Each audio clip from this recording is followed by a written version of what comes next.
Okay, good afternoon, everyone, and welcome to the Pickens County Board of County Commissioners work session on Tuesday, August 17th.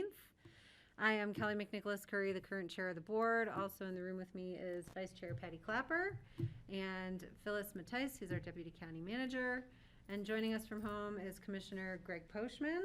And Commissioners Child and Jacober are unable to join us today. Steve is at a regional opioid settlement meeting, which I believe is their first meeting that they are kicking off. And Francie has had some family medical matters come up and she can't join us today. So with that, we will start our business by, I'm going to call a special meeting of the Board of Social Services so we can review the second quarter payrolls and expenditures and other items from the Board of Social Services. And I don't need a motion, right? Nope. Nope. Okay. So we are convened now as the Board of Social Services, and I will go ahead and turn the floor over to Lindsay Maish. How are you? Great. Thanks for having us today. Good to see you all. As you just mentioned, Kelly, we are, statute requires that the Board of County Commissioners serves as our Board of Social Services to oversee all of the local services, which are activities that address economic assistance and welfare duties, responsibilities, all of the activities of the County Human Services Department. And today we're here primarily to review and approve the client payrolls and program expenditures, though we often come to the Board of Social Services with our program and policy updates as well. Anything that you may hear at CCI or any other sort of venues, we want to make sure that you have those updates as well as we go through. So without further, and just to walk through to the end, also the Board of County Commissioners has given the Human Services Director permission to sign on their behalf ongoing contracts, and at the very end of the presentation we'll go ahead and show you all the contracts that have been signed by Nan Sundin as well. Without further ado, I'm going to go straight, I'm going to share my screen actually. We have a presentation. Let's see, here we go. Just let me know when you can see it. Are we good? Thumbs up? Yeah. Great. Okay. So just a reminder of what our normal human services functions are. We have our Economic Assistance Department, where they're doing eligibility for different types of assistance programs, the Healthy Community Fund, which has about $3 million to our social safety net in Pickens County and down the valley. Protective services for prevention and intervention, senior services, which offers meals, programming, and advocacy, and then of course veteran services, which offers assistance with different claims and resources. We like to remind the board of these human services functions because in the last year and a half they've shifted with COVID, and a lot of the focus you'll see that in the presentation today as well. So to begin, we have our 2021 second quarter expenditures. So this update covers the county's 2021 calendar year budget. So looking at the second quarter, which is April through June for human services, important to remember that the program allocations follow the state fiscal year, which is July 2020 to June 2021.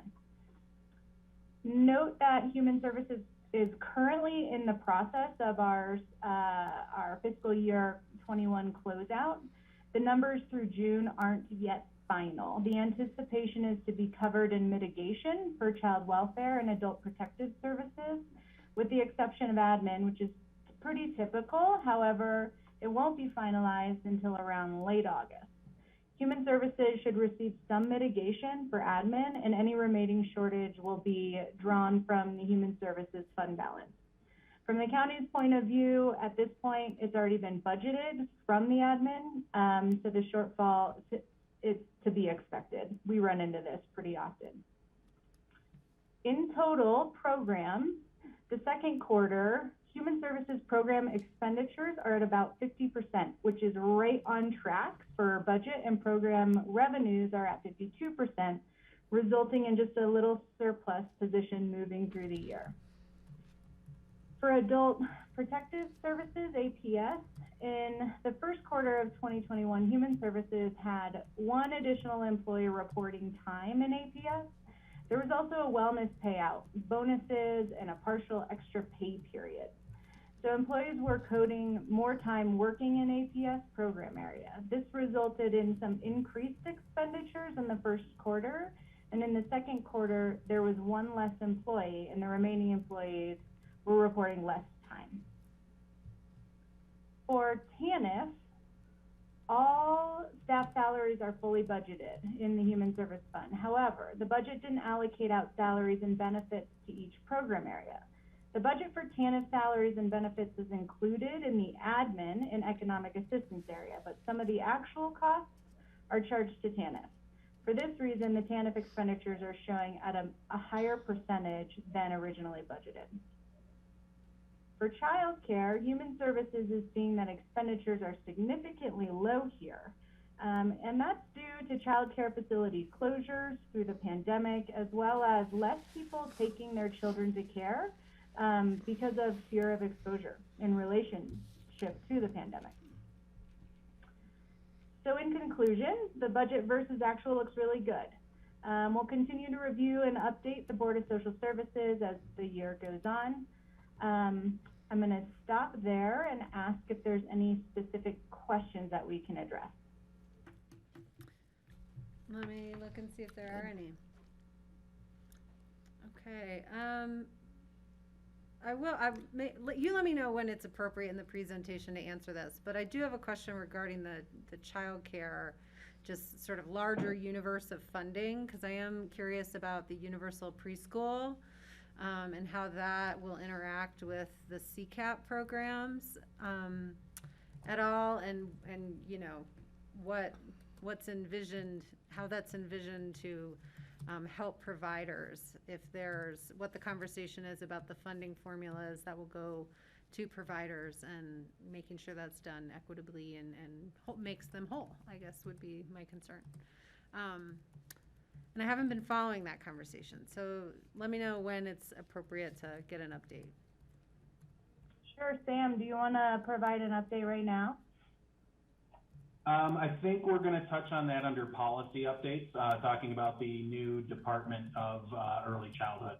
Okay. And is the just the CCAP expenditures here, are they still low because of COVID and folks keeping their kids out? Yeah, as I'll speak to in a sec, we are kind of all over the board over the last couple of years with the CCAP program.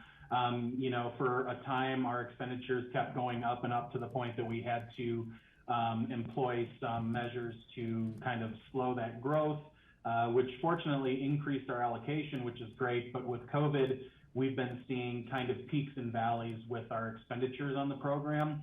And it's hard to say which direction we're going to head into moving forward with folks going back to school. However, the expenditures this quarter, as we'll see in a minute, are lower than last year, but we do have a couple of providers who have some substantial manual claims, meaning they weren't billed through the system, and we're going to be processing those. So there's a lot of fluctuation, and it is hard to guess which direction we'll be moving as things hopefully normalize a little more moving forward.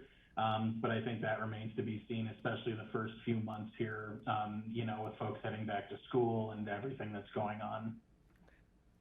All right, thanks, Sam. So if there is not further questions or discussion on the second quarter expenditures, I will look for a motion to approve. So moved. Thank you, Patty. Second. Thank you, I'll Greg. second. Thank you so much. Any further discussion? Seeing none, all in favor, please say aye. Aye. Aye. Aye. Thank you. All right. Turn it back to you, Lindsay. Great, I'm going to hand it over to Sam to talk a little bit more about what you were just talking about. So what we're looking at here are the 2021 second quarter payrolls. Those are payments directly to either customers or providers in the case of the Child Care Assistance Program. And we also like to compare across the last 3 years, just as kind of a check to see how we're doing, although lately it's been less effective because 2020 kind of threw us for a loop. But just wanted to call out some trends. We already mentioned that child care assistance, the spending is down this quarter compared to previous years. Obviously in 2020, it was significantly higher. And like I said, we're waiting at this time to really see how this plays out as folks feel ultimately more comfortable taking their children in for care. Providers are able to stabilize their staffing. So there's a lot of issues impacting this number here. The good news is we don't have a decrease in our caseload. It's really a decrease in utilization, which is unfortunate for the providers as more money isn't coming in, but we're not seeing that children and families are dropping off the program. We also haven't seen an increase in demand, which is a good sign, hopefully, that folks are still back at work and are able to get their kids into childcare. So not a lot of concrete information there. It's a little bit of wait and see at this point. Fortunately, our allocation should stay stable at the higher level for at least a couple of years, so we can hopefully see our utilization increase before there would be any consideration of decreasing our allocation. Any questions around any of that with the Child Care Assistance Program? Good. Okay, thanks, Sam. Okay, great. Also wanted to call out the old age pension program. The expenditures there are slightly higher. What we're seeing, the result of that is that there were additional payment amounts issued through that program. Our caseload has remained fairly steady across all 3 years. So really these increases we're seeing in 2020 and 2021 are the results of cost of living adjustments and pandemic increases in those payment amounts. As of right now, we'll expect to see those drop off moving into the next year, probably leveling out back where we were in 2019. The Low Income Energy Assistance Program, we see a little bit of a decrease from last year. That is due to less utilization. However, it hasn't decreased to 2019 levels. One reason with that is that the LEAP program is now paying for domestic water bills for folks who are eligible for that program. So we saw in the last quarter an additional influx of funds to pay those water bills for folks. So that's a really great addition to that program now, and that's written in moving forward. So that'll continue to help out with those utilities for folks. We've also got the Colorado Works program. As you can see there, issuance is much lower this year. That's a result of us utilizing that program during the pandemic to help a lot of children and families with emergency assistance payments. And with those big payments that we issued, those folks wouldn't be eligible for the program for 24 months moving forward. We're also seeing a lot of folks being directed towards our community partners like Aspen Family Connections and the Roaring Fork School District to get those needs met there. Also, we're seeing that a lot of the folks who are applying are over income for the program. So that's good news in some sense as well, is that a lot of folks are getting back to work. And finally, the SNAP program, the Supplemental Nutrition Assistance Program, also known as food stamps. This one's tricky as well because, as I'm sure you've seen in the news recently, they've just approved a 25% increase, permanent increase in benefits moving forward. Over the last 18 months during the pandemic, we've had various influxes of cash for those benefits at different times. So based on our caseloads and that 25% increase, I think realistically moving forward, we can expect to see the issuance being on par with what we saw in 2019 with a 25% increase, so approximately $55,000. So I would assume in the next year, moving forward, we'd probably settle out a little closer to $300,000 at this point in the year. We'll have to see how those benefits actually take effect moving forward. Are there any questions about any of those payrolls? No. Greg? Yes, thanks, Sam. Just when you describe the low-income energy assistance program, it sounds like they're also taking, you said water bill assistance. Is that something that it's not something we're just doing? It's something that's happening statewide. Is that correct? And it's a legitimate, accepted or approved or legislatively approved part of the program? Exactly, yes. So the low-income energy assistance program is run through the state, and they did authorize those water payments across the board. So moving forward, that'll be a permanent part of the program. I have perhaps a related question. Are you hearing any feedback related to the child tax credit? We have not been getting any feedback from our customers, which is probably a good sign that it's been coming through. We haven't had anybody calling us to ask for help, so I think the process must be working for folks. Okay, great. Thank you, Sam. Mm-hmm. All right, any other questions on the second quarter payrolls? Seeing none, I'll look for a motion to approve. I will make a motion to approve. Thank you, Patty. I will second. Any further discussion? Seeing none, all in favor, please say aye. Aye. Aye. Aye. Thank you. Thanks, Sam. Okay. Okay, so now we're going, and thanks everyone, thanks for that. We're going to go into our policy changes and updates for you all to be aware of, and we're going to start with our Family First Preservation Act, the FSPA update from Matt McGaugh in Adult and Family Services. Hello everyone, and thanks Lindsay. Yes, I wanted to provide another update on our Family First Preservation Act. So we are moving very fast towards the implementation of this law. And just to remind you that this was some major child welfare legislation that has three primary goals.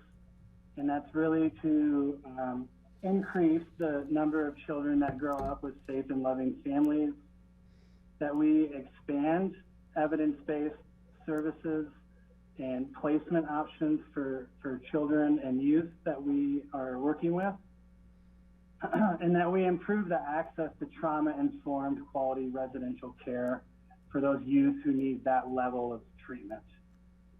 So in Pitkin County, there's been a lot of work that we're doing to keep up with this state's implementation.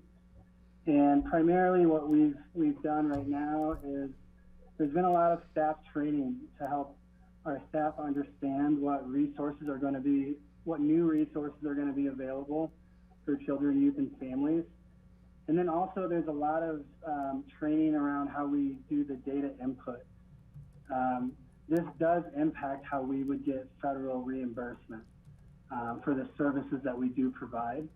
So the training with staff is really important so that we are in line with state rules, ensure that we're documenting things correctly so we get the reimbursement for the services that we are providing.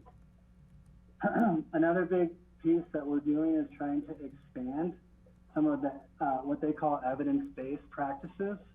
These are services for families that have been researched to say that they are successful, that they have a good track record and working with families that need high levels of child welfare intervention. So the state has outlined about 12 different services, therapeutic services, early childhood services, parenting support services, all specific modalities that we're trying to work with our local service providers to make sure that they're equipped and able to provide these services that we know work with families. I'm in the process of expanding some of our contracts to include some of these services. We've worked regionally to help one of our local providers write a grant to provide multi-systemic therapy in our community. And we have to work really close with our Medicaid providers to make sure we're maximizing our Medicaid funds.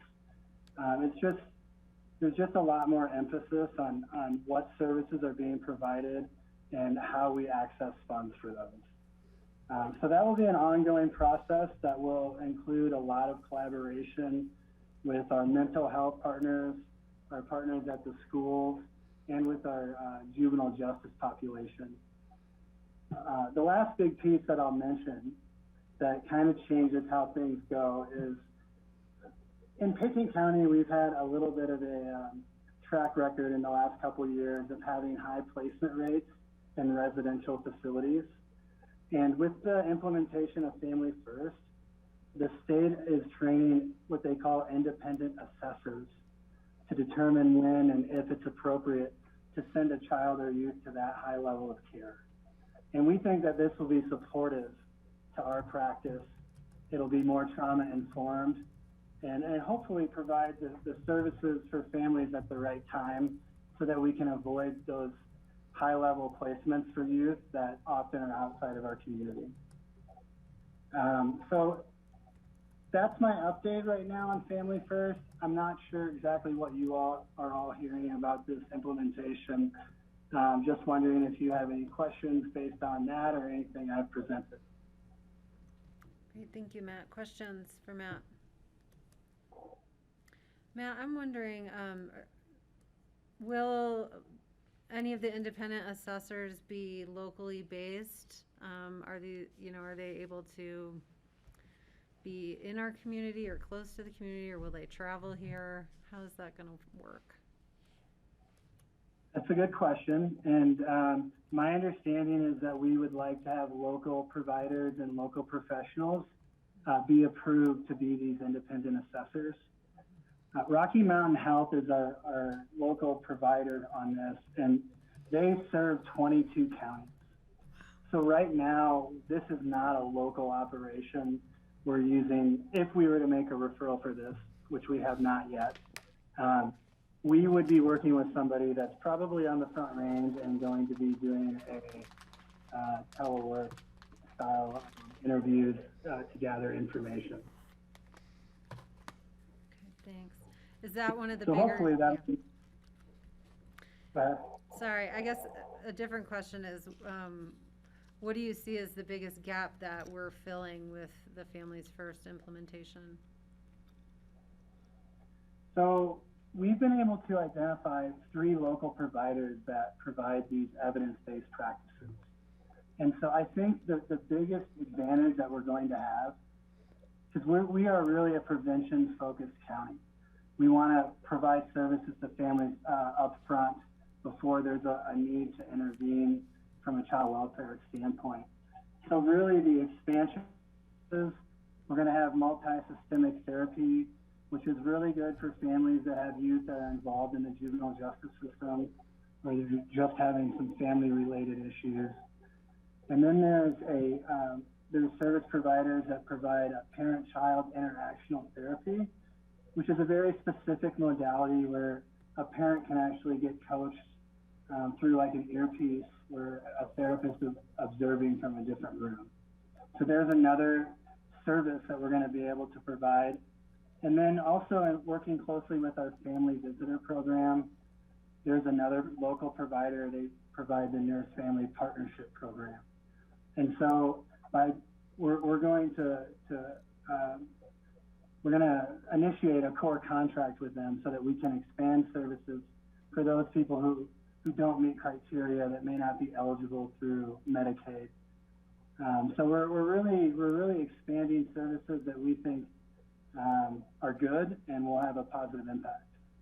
I think I'll follow up to that question as well, Kelly. You know, one of the things that the rural kind of Western Slope region or balance of state regions are facing, the challenges or barriers, and Matt was just hitting on this, is really that, you know, he just listed 3 different evidence-based programs that we'll be implementing in this county. That's a list of 3 of maybe, I want to say like 15 or 20. So our Front Range friends are have much more accessibility to this type of care, and the rural regions are really trying to figure out how to best support this with the volume that we have. So I'd say that a gap for us is really figuring out how to fill some of those evidence-based types of service. For us, like Matt is doing a great job in implementing this through CORE, but it's really tough. It's a really big barrier for us to get this type of care in our region. So, but, you know, I think there's a lot of partnership with Eagle County, Garfield County on how we can best regionally do this in a way that supports the children and families. And are there opportunities for us to engage or support, like train the trainer type programs? Yeah, go ahead, Matt. Go ahead. Well, what I will say is I know that there will be more opportunities for what they call family first transition funding. Mm-hmm. And so, you know, just to advocate for small and rural regions and counties to get a shot at some of these funds for program building. And that's really where I could see some of the advocacy really benefiting us, is we're really trying to make our voices be heard there at the state level. Mm-hmm. Okay. Well, I'm happy to keep my ear to the ground on that, and let us know as opportunities arise if you need some direct and concentrated advocacy. Will do. It's appreciated. Thank you. Okay, other questions on Families First? No? Okay. All right, I look forward to like the 5-year down the road presentation about the games, you know, and yeah, and family. Me too. I know I've been bringing this up at each meeting, but I do think it's probably the biggest legislative impact to child welfare in many years. So we are also very curious and excited to see how this works. Yeah, and I'll just comment that coming from, you know, I came from California, from the Bay Area before I moved here. And this has already been in effect there for years. And it's pretty powerful. Keeping families together keeps kids safer. I know it's a hard thing to wrap like our heads around sometimes. But the outcomes of sending kids to residential treatment facilities are so poor. They're so poor. We weren't sending anyone in California to residential. In fact, most of them were shut down. So it should be, like you said, Kelly, in 5 years, I think it'll be so great to hear how this program is working and what the outcomes are.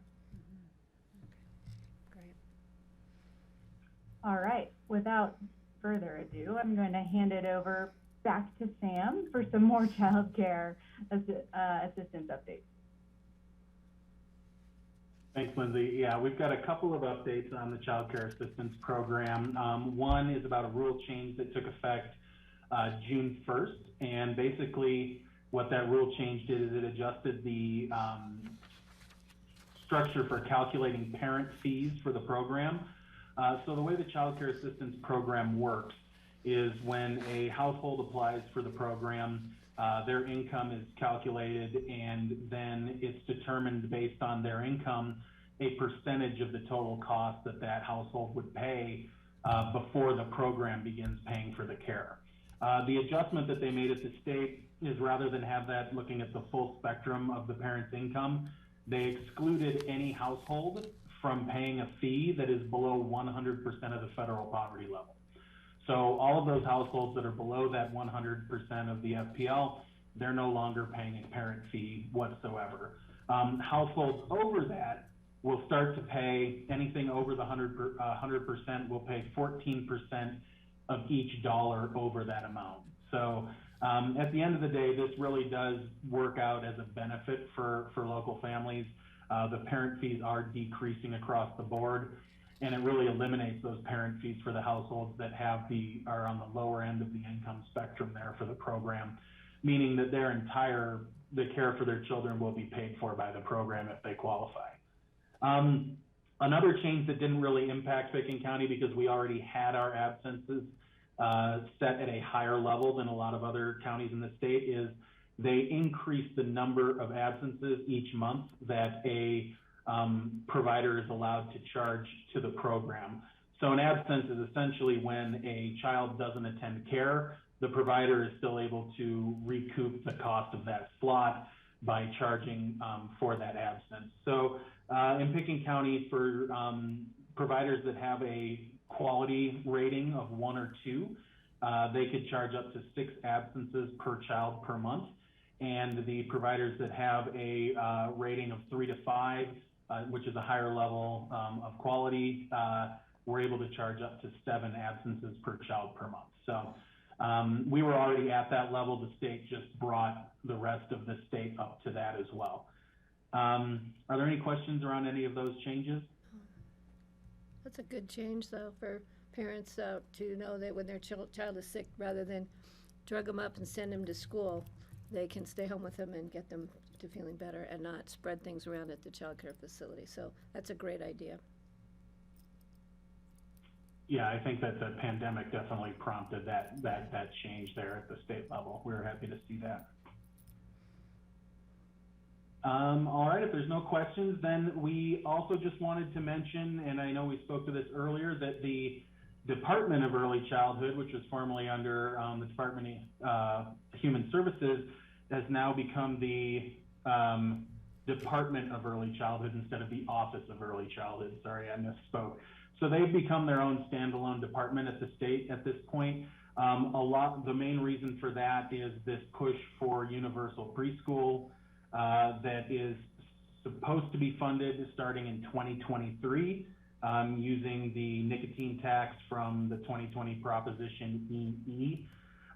So I know we mentioned earlier looking at how this the universal preschool would work with the child care assistance program. I think we're a little too early in those stages to really know how those two are going to interact, but they are housed in the same department now. So I would think that the two will work closely together. I don't think that they've quite got the vision yet for how those two programs are going to interact. But I think it's good that they're both housed in the same department at this point, as they are so closely related.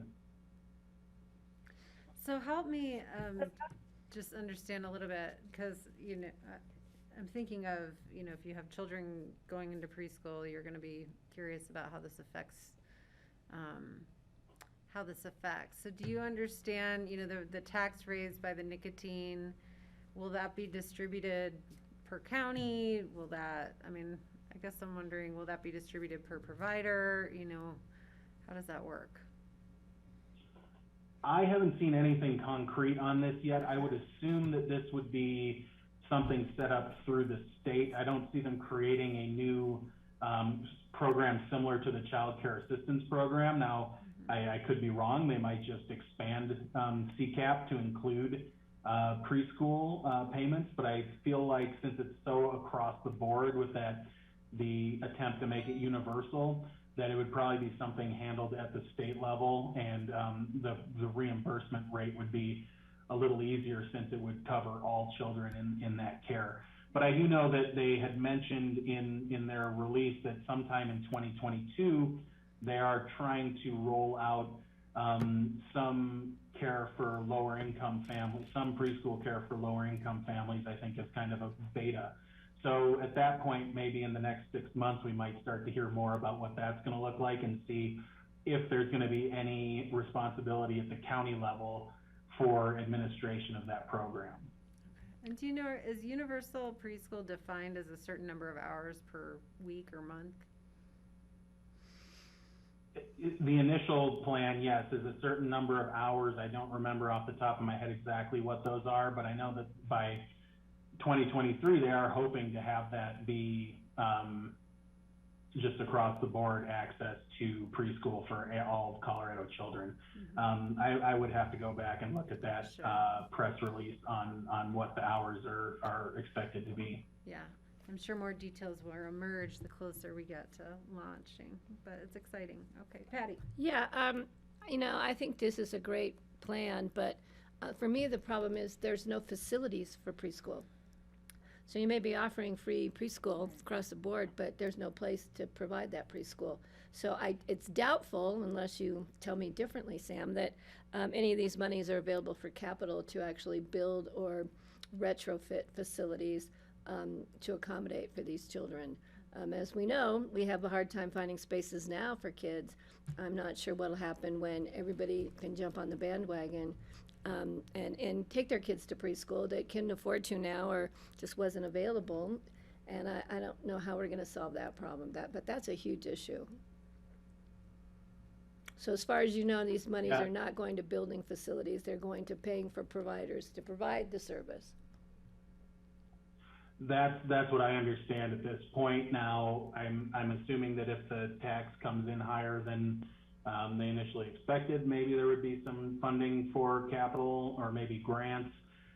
You know, I think at the county level, we're also going to be looking at ways we can support child care providers with, you know, Rescue Fund or Rescue Act funding, and as our Colorado Works program, funds from that can be used to help support access to quality child care. So it's something we're looking at the departmental level. I can't speak to what the state's plans are with regard to the Office of or Department of Early Childhood right now. Sure. That'd be a suggestion I would think someone will make along the way. The other concern I would have too is I think one of the goals of raising the tobacco tax wasn't necessarily to make money.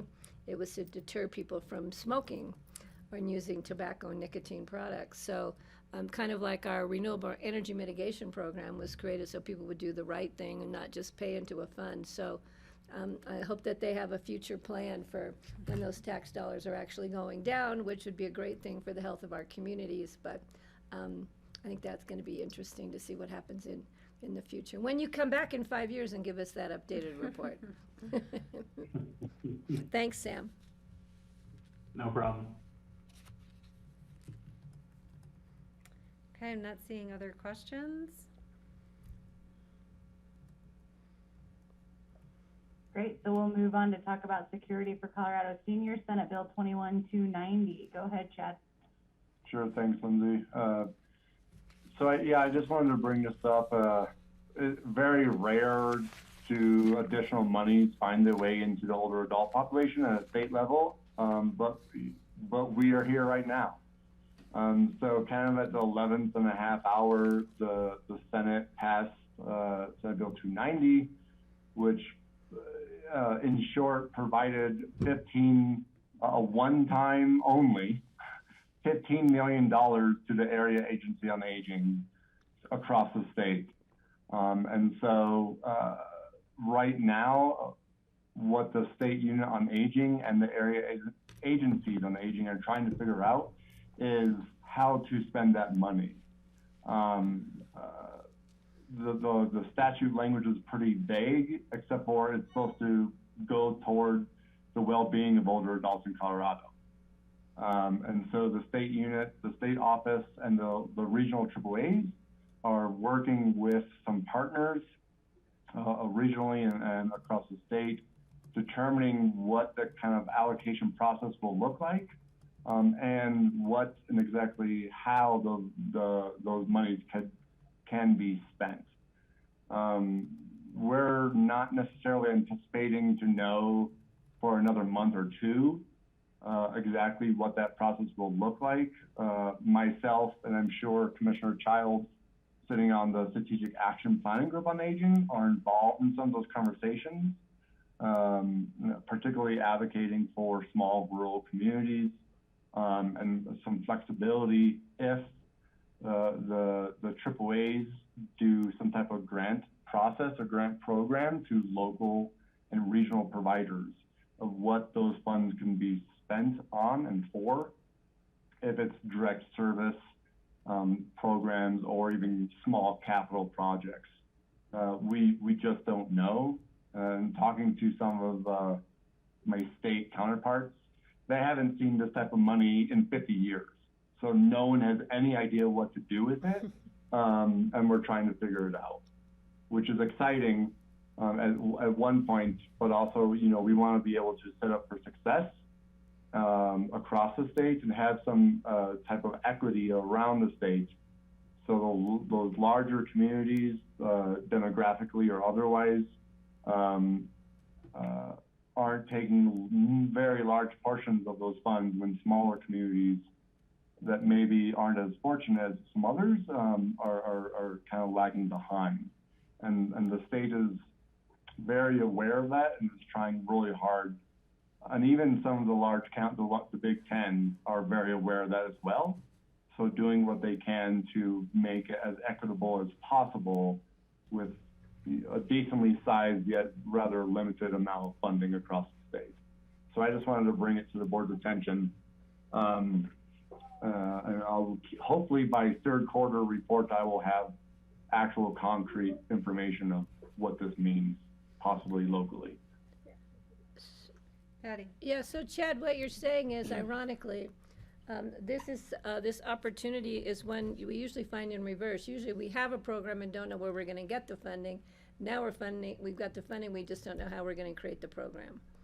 So that's kind of an interesting challenge, because usually it's a great program with no money. Now we have this great money and we're going to be able to work on a program.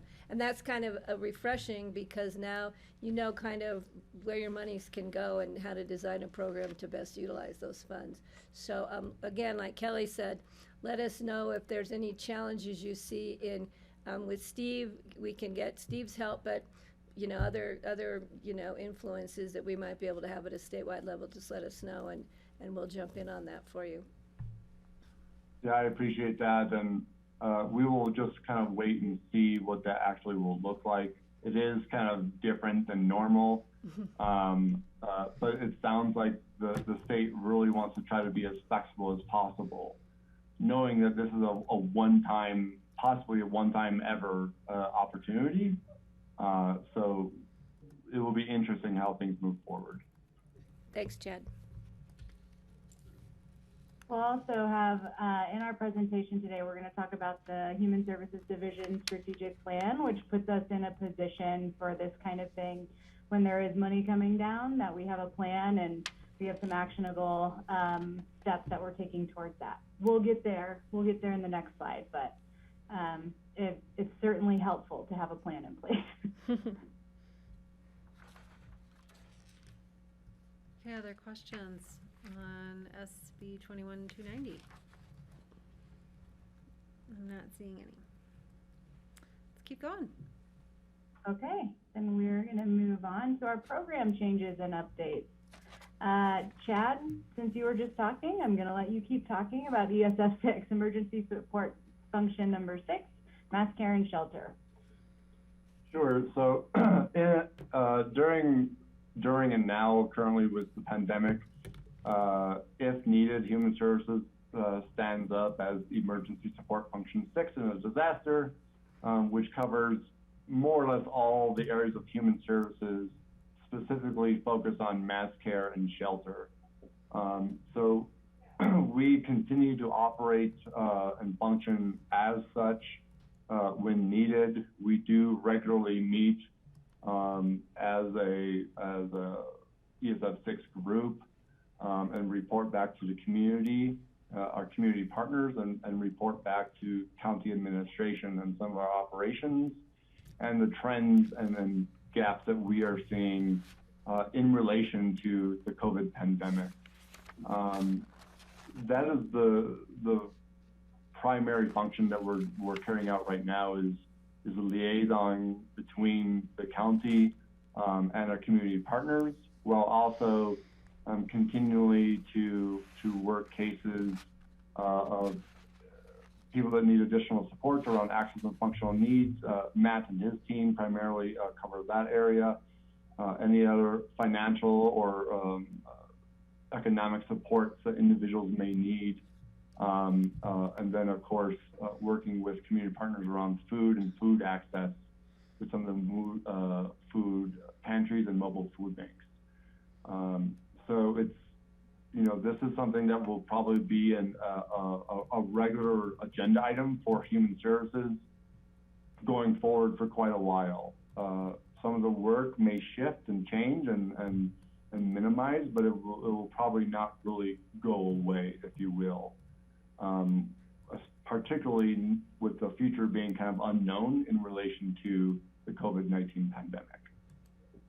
I'll keep it short and sweet. Yeah, I'll just add that we never stopped, right? ESF 6 has been going for the entirety of the pandemic, especially now we're starting to see an uptick and some concern from our community partners. Our AFN referrals have gone up in the last month. You know, I think the Delta variant is bringing a whole new, I say a whole new layer, but it's like a layer that we have been dealing with for some time. It's just the uptick is happening. We're also hearing about the staffing crisis that's happening in the community around people who cannot afford to live here. They can get jobs. There's lots of jobs out there, but people aren't able to afford their housing. So we're seeing some kind of interesting trends coming through in our housing and homelessness, as well as our AFN referrals and the food area, which you'll all see come through in our strategic plan. So it's just, we're still going, we're still trucking. Any questions about that? Yeah, I guess I'm wondering, I'm curious about the, you know, I'd love more detailed information about the housing landscape, you know, what the types of increases in rent or cancellations of leases or evictions, you know, yeah, and we can, I mean, if you have it, great, we can talk about it now, but these are the type of things, you know, that I'm like, what is the average rent that people are seeing now versus what they were paying 2 years ago? And, you know, is our program helping to close that gap? How much is it underfunded if it's not? You know, those are the types of questions I have. Yeah, sorry, I'm writing this down so we can follow up with you. You know, we do have some real-time data for individuals who are homeless, or now we're starting to see quite a few referrals come through on prevention cases. And by that, I mean people who are facing eviction. So they're either being told that they're having to be evicted for whatever reason. The eviction moratorium has been extended, thankfully. But it's kind of like we keep doing this waiting game of like when it ends. We know that the housing authorities have lists of people that need to be evicted. And also we're seeing leases end and people having to leave because of how much the landlords are asking, how much more the increases, so they can't afford to stay. I think just this week I've seen 3 referrals just for that, for leases ending and people not being able to afford the new rent. So we're drilling down, we're getting more and more data, which is great because it actually is driving the way that we're providing service, especially as we head into the winter months and looking at the SOS closing down. So I'll make sure that in our next one, we have a presentation of the data for you, Kelly, in our next BOCC presentation, and just give you some really concrete points on what we're looking at, some of the questions that you're asking, right? How much is it underfunded, basically? What's the gap? What is the gap we're looking at? And has the Division of Housing program gotten easier? You know, they have all this money, I mean, millions and millions of dollars. And I know it was a big program to stand up, but my expectation at this point was they were able to hire additional contractors, et cetera. So I don't know if that money is getting pushed out to people as I expect it to. I don't know the answer to that. The most recent that I've heard is that it's not working much better, but that people are still waiting on reimbursement from like months and months ago. So, but I'll look into that as well. Thanks. Some direct narratives that I can relay on to the Division of Housing and DOLA are always super helpful. Mm-hmm. Thanks.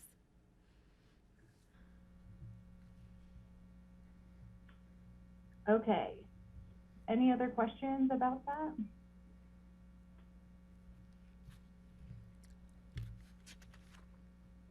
Okay, then I'm going to do a quick Healthy Community Fund update.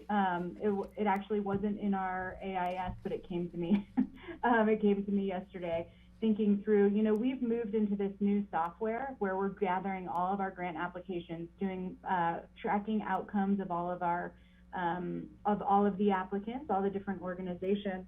And what dawned on me is that we usually give you all like a big book of all of the applications, so that we have, it's all public record. So now it's in software, and I'm just wondering from the board if you have a preference of the way you'd like to be able to access those applications. We can certainly just give you access to the software so you can go in there and see them. It takes a little bit of training. I'd have to train you on it. Or would you just like us to go ahead and do hard copies and print them again and give you those big binders that we've always given you in the past? Yeah. All right. Greg, then Patty. I'm a big fan of digital. Whether it's a PDF form would be best. That way we can't, corrupt it somehow. But to me, that would seem like the best thing. Or perhaps just a dedicated web page that's easy to access if it's doesn't require security. I'm always running into password and access issues with our own county site, so I tend to use it very rarely. So I prefer not to have to go through double factor security and all that stuff just to access it. So fewer barriers to entry. So a PDF might be best. Patty. Yeah, I think a hard copy, just one up at our office would be a great reference for somebody who just wants to quickly go through. Or I am not a fan of a lot of the digital stuff we've been doing lately because of a lot of the concerns Greg has. It takes me sometimes longer to get into it than it does to read, the documents. So it's a little frustrating. But that being said, it would be nice if there was a simple way for us to access it digitally, but also to have a hard copy, just one copy in the office for us to have as a reference would be fine with me. We don't all need them by any means. I don't think we do, anyway. I don't want a printed copy of anything, but I'm happy to either look at a PDF or access the database as long as I can't mess it up. I know, knowing me, I will mess it up, so you don't want me accessing it that way. I'm being protective of all your hard work. So we'll make sure to send a PDF version of all the applications by goal area to the board, and also print one hard copy to have just there, so that it's accessible and anybody could grab it and take a look at it. Does that sound like that will work? That sounds great for me. Okay, great. Thanks for letting me put that in there and ask that question of how we get you those applications this year. I appreciate it. Okay, now interesting segue to Senior Services Nutrition Program. Go ahead, Chad. Thanks, Lindsay. I think it's the next slide actually has my data on there. So every year, quarter, with the rest of the Human Services Division, I report on some nutrition numbers. And so here we kind of have both congregate meals, so meals that we serve traditionally at the senior center, and then home delivered meals. And so home delivered meals are for those individuals who are, quote, homebound or not able under normal circumstances to get out of their home. So these two charts show both the first and second quarters of the last 3 years. So you can see on the congregate side that we're right on par about where we were last year with the beginning of the pandemic or so. In the second quarter, we're a little light, but we're pretty close to where we have been. And then home delivered meals, we're slightly higher than we were first quarter this year and also second quarter of last year. Some of that has to do with our operations completely changed. When COVID started, when our building locked, every meal was delivered, but wouldn't be counted as such, according to the state. So that's why some of those numbers may look off a little bit, according to historical trends. But more or less what I would say that I'm really comfortable with these numbers. I, of course, would like to see these numbers be higher, as always, but we opened our doors in the beginning of June, and we are still having quite a bit of reluctancy of people wanting to come back into our building for meals. We are offering home delivered meals, again, only for those who qualify per the state regulations. However, we are offering meals to either be consumed here at the center or to go, which is a new thing that the state is allowing and hopefully will continue to allow. And right now, it's probably 50-50 of people staying here to eat and people leaving and taking their food to go, which is actually a great option of choice that literally has never happened in 50 years of the program. And so even though we would like to have more people eating here, we also see the value of supporting a person's choice if it's related to COVID or because they have to go back to work to get their meal and then head back out. So we'll continue as we do to monitor our numbers and to grow our kind of outreach and educational efforts about our program, and see where those go with our numbers and our trends. It is a little challenging to compare to last year because everything was so, as Sam noted, was so wonky on things. So, but we'll continue to monitor that and provide the board with updates. Questions for Chad on this? All right. Thank you, Chad.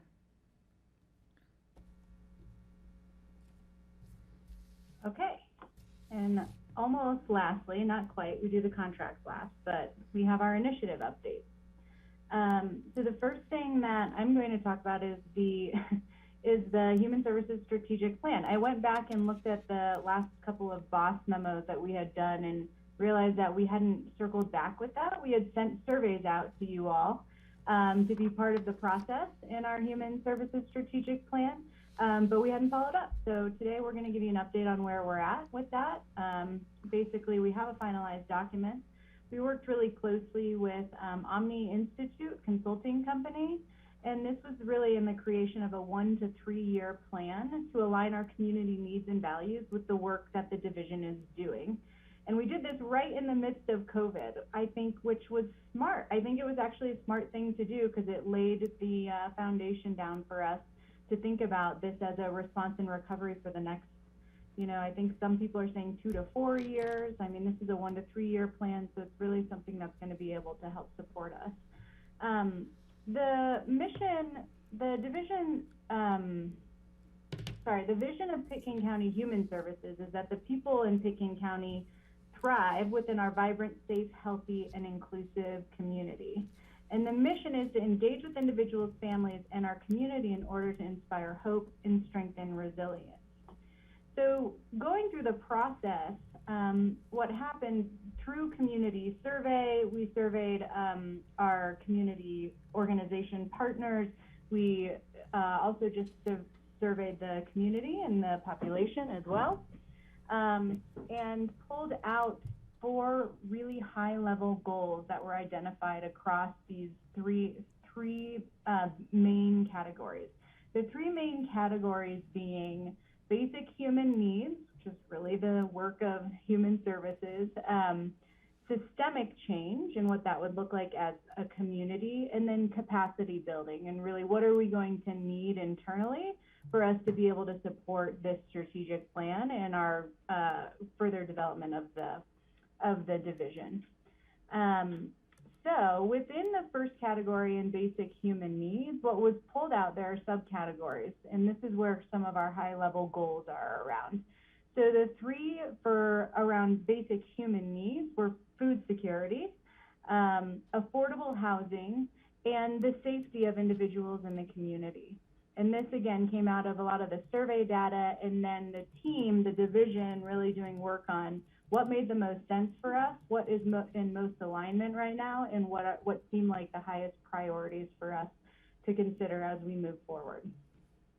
in systemic change, we have financial stability as kind of a high level. And really all of these are to strengthen the system of coordinated care in all of these areas. So for financial stability for individuals and the health of the community. Internally, the capacity building goal is around us getting really tight and clean around our policies, procedures, and processes, and identifying where there's need there. I mean, we have a lot of policies and procedures, some that align with state rule, some that are just kind of local, and we need to really have a process around how we're organizing around some of those things. So currently, the division is in the process of developing SMART strategies for each of these five areas of strengthening the coordination of care. It's what we're realizing as we're going through this and developing the SMART goals is that we need some data. I think every team that I've met with so far is recognizing that in order for us to really drill into some of these priorities like food security and affordable housing, we need a robust amount of data to be able to measure the community need, which is going to drive the focus and the work of the division. So that's what our initial our first 6-month goals are mostly around, gathering data and information to be able to start to help us navigate through what the next steps will be of the plan. And Lindsay, just a quick clarification. When you say SMART, you're referring to like specific, measurable, attainable? Yes, thank you. Sorry, jargony. Yes. Let's see if I can remember what it stands for. Specific, measurable, I can't remember. I'm going to have to Attainable, look at it. Resource. What is it? Do you remember? Attainable, something, yeah. I don't know, realistic and time bound. We want bound. measurable I think that's what they are. Yeah. Yeah. We're going to create our own meaning for that SMART word. For that SMART word. Thank you. Yeah, yes, exactly. We want to, so initially we set the goals to say that by December 31st, we're really needing to collect some data. Or if we're not collecting data, we need the plan for how we're going to collect the data. So that's the beginning of this strategic plan, and then that will hopefully lead us into the priorities of the community and next steps.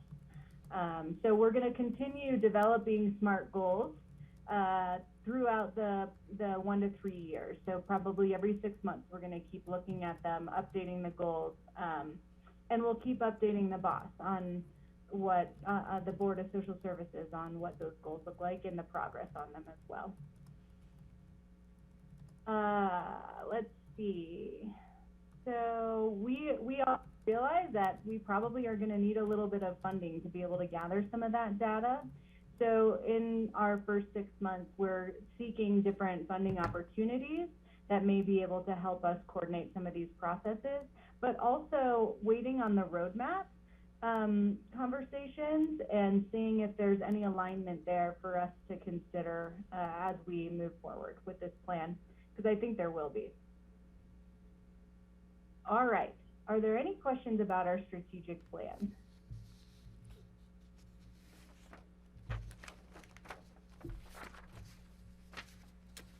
All right. If there's no questions, we're going to move to the last part of the presentation today, which is the signed contract that that our director, Nan Sundin, has signed on behalf of the Board of County Commissioners. The first one being the Northwest Shared Technician IGA with Garfield County. Sam, do you want to just give a little update about what that is? Sure. So the Northwest Shared Technician is an intergovernmental agreement that we've had with Garfield County for a number of years, as well as the other Northwest counties, in which I think at one point it was 11 of the Northwest counties were paying equal amounts to fund a eligibility technician position housed with Garfield County who could provide support as needed to each of the counties in the collaborative. In the last year, 3 counties now have dropped off of this as they weren't seeing the return on this program that they were hoping. So the cost, fortunately, currently the increase is being split by Eagle and Garfield counties who use the majority of that technician's time. We found that position to be very helpful in the past, especially when we stood up this department and needed processing assistance, and prior to bringing on our 3rd eligibility specialist, when we would need help, when we'd have somebody out of the office on vacation or leave. So we recently, Nan just signed a 6-month agreement where we're going to reevaluate whether the program is good for us or not and how we'd like to proceed. Basically, it was just a 6-month extension to give all of the participating counties time to decide if they want to continue or not, rather than just dropping the program at the end of the contract period. So we're going to evaluate how we want to move forward over the next 6 months, and that's what was the purpose of this new IGA. Okay, questions for Sam? Oh, good. Thanks, Sam. Okay, the 3-year core plan, do you want to give an update on that, Matt? Sure. So the core plan is basically what we have to submit each year. We do a 3-year plan that outlines in general what services we're going to provide for our families and child welfare. And this year we just updated our 3-year plan, and I think we signed about 12 or 13 contracts with local providers that provide therapeutic services for families and children. There's parenting support, there's life skills, and also we contract for interpretation for families that need that. So we just sent in our yearly plan, and we've just updated all those new contracts. Any questions on that? So I guess I have a question. How is the core plan and the strategic plan interacting? The core plan is specifically around an allocation that Pickens County gets. We get about $60,000 that's designated specifically for families that are involved with child welfare. And we can also use it for prevention services for families that we screen out and we want to just try to offer support services to. So the core plan would fit in a strategic plan, you know, in different areas around the sustainability for children and families, the safety of children and families, and ongoing well-being, I guess. Okay. Thanks. Greg? Did you have a question? No? Okay. No, just adjusting my volume. Thank you. This is good. I appreciate it. Okay, and now the Community Services Block Grant. Can you give an update on that? Sure. So the Community Services Block Grant is a federal program that provides us with a small amount of funding. We actually are a sub-grantee under Garfield County, so it's really kind of a pass-through to us. And it's used to help provide services for low-income families. Currently, we use these funds to help offset the cost of our outreach activities and our 3rd eligibility specialist. And this year, NAN signed an agreement which just brought in an increase from $5,000 to around $21,000. That's mostly related to COVID. These funds typically are issued over the course of 3 years, so this increase isn't likely to be permanent, but is related to COVID response.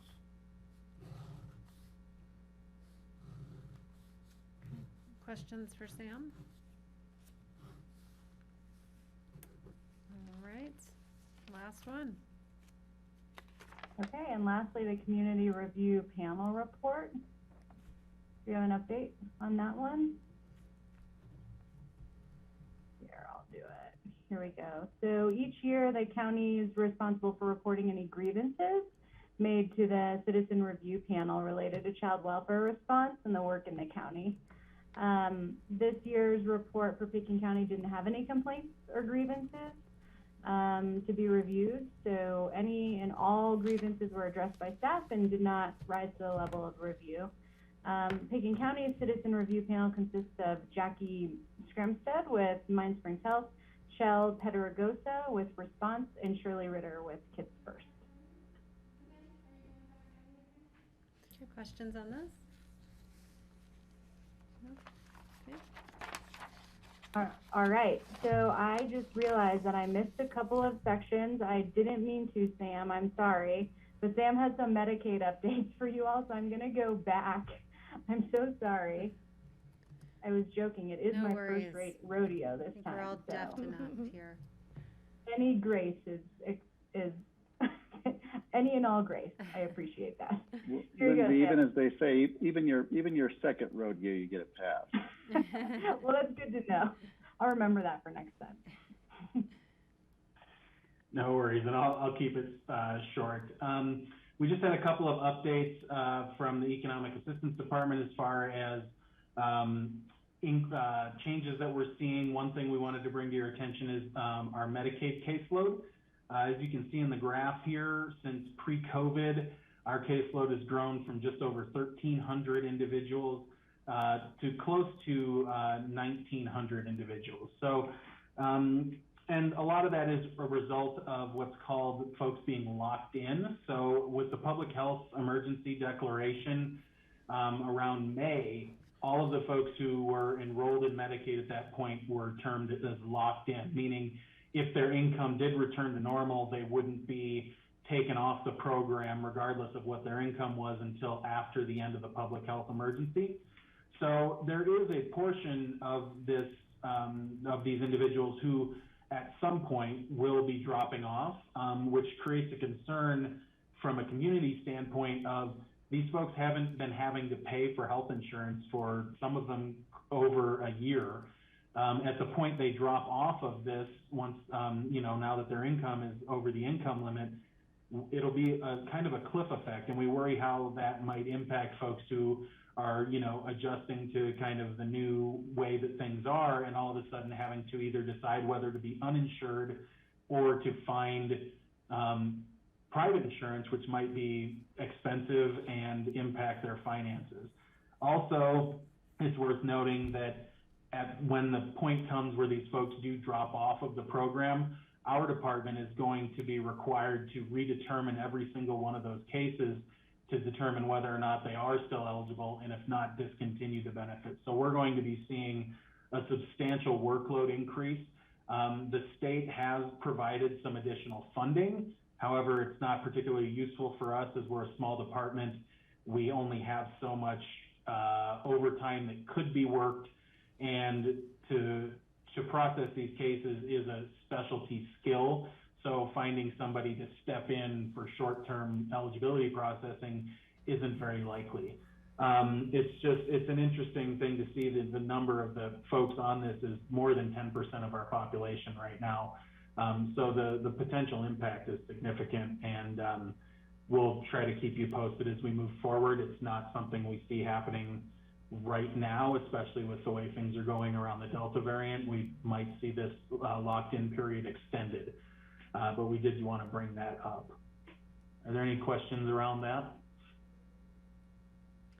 Yeah, I'm concerned, I guess more of a concern. I'm concerned about sort of the following effects of this. For example, to like Mountain Family Health, which before the pandemic, where there was a concern they didn't have enough Medicaid enrollees, right?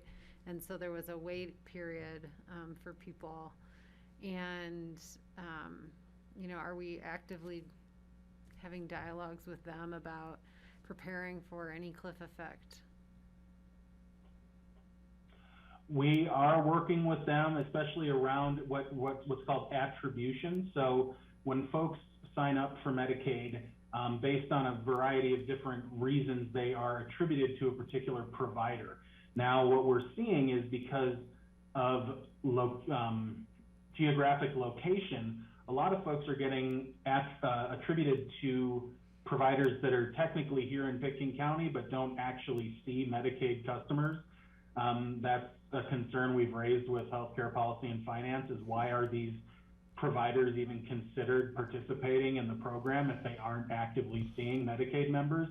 We haven't really had a lot of headway in getting an answer to that, but we are working with Mountain Family Health Center to work on getting folks attributed to them.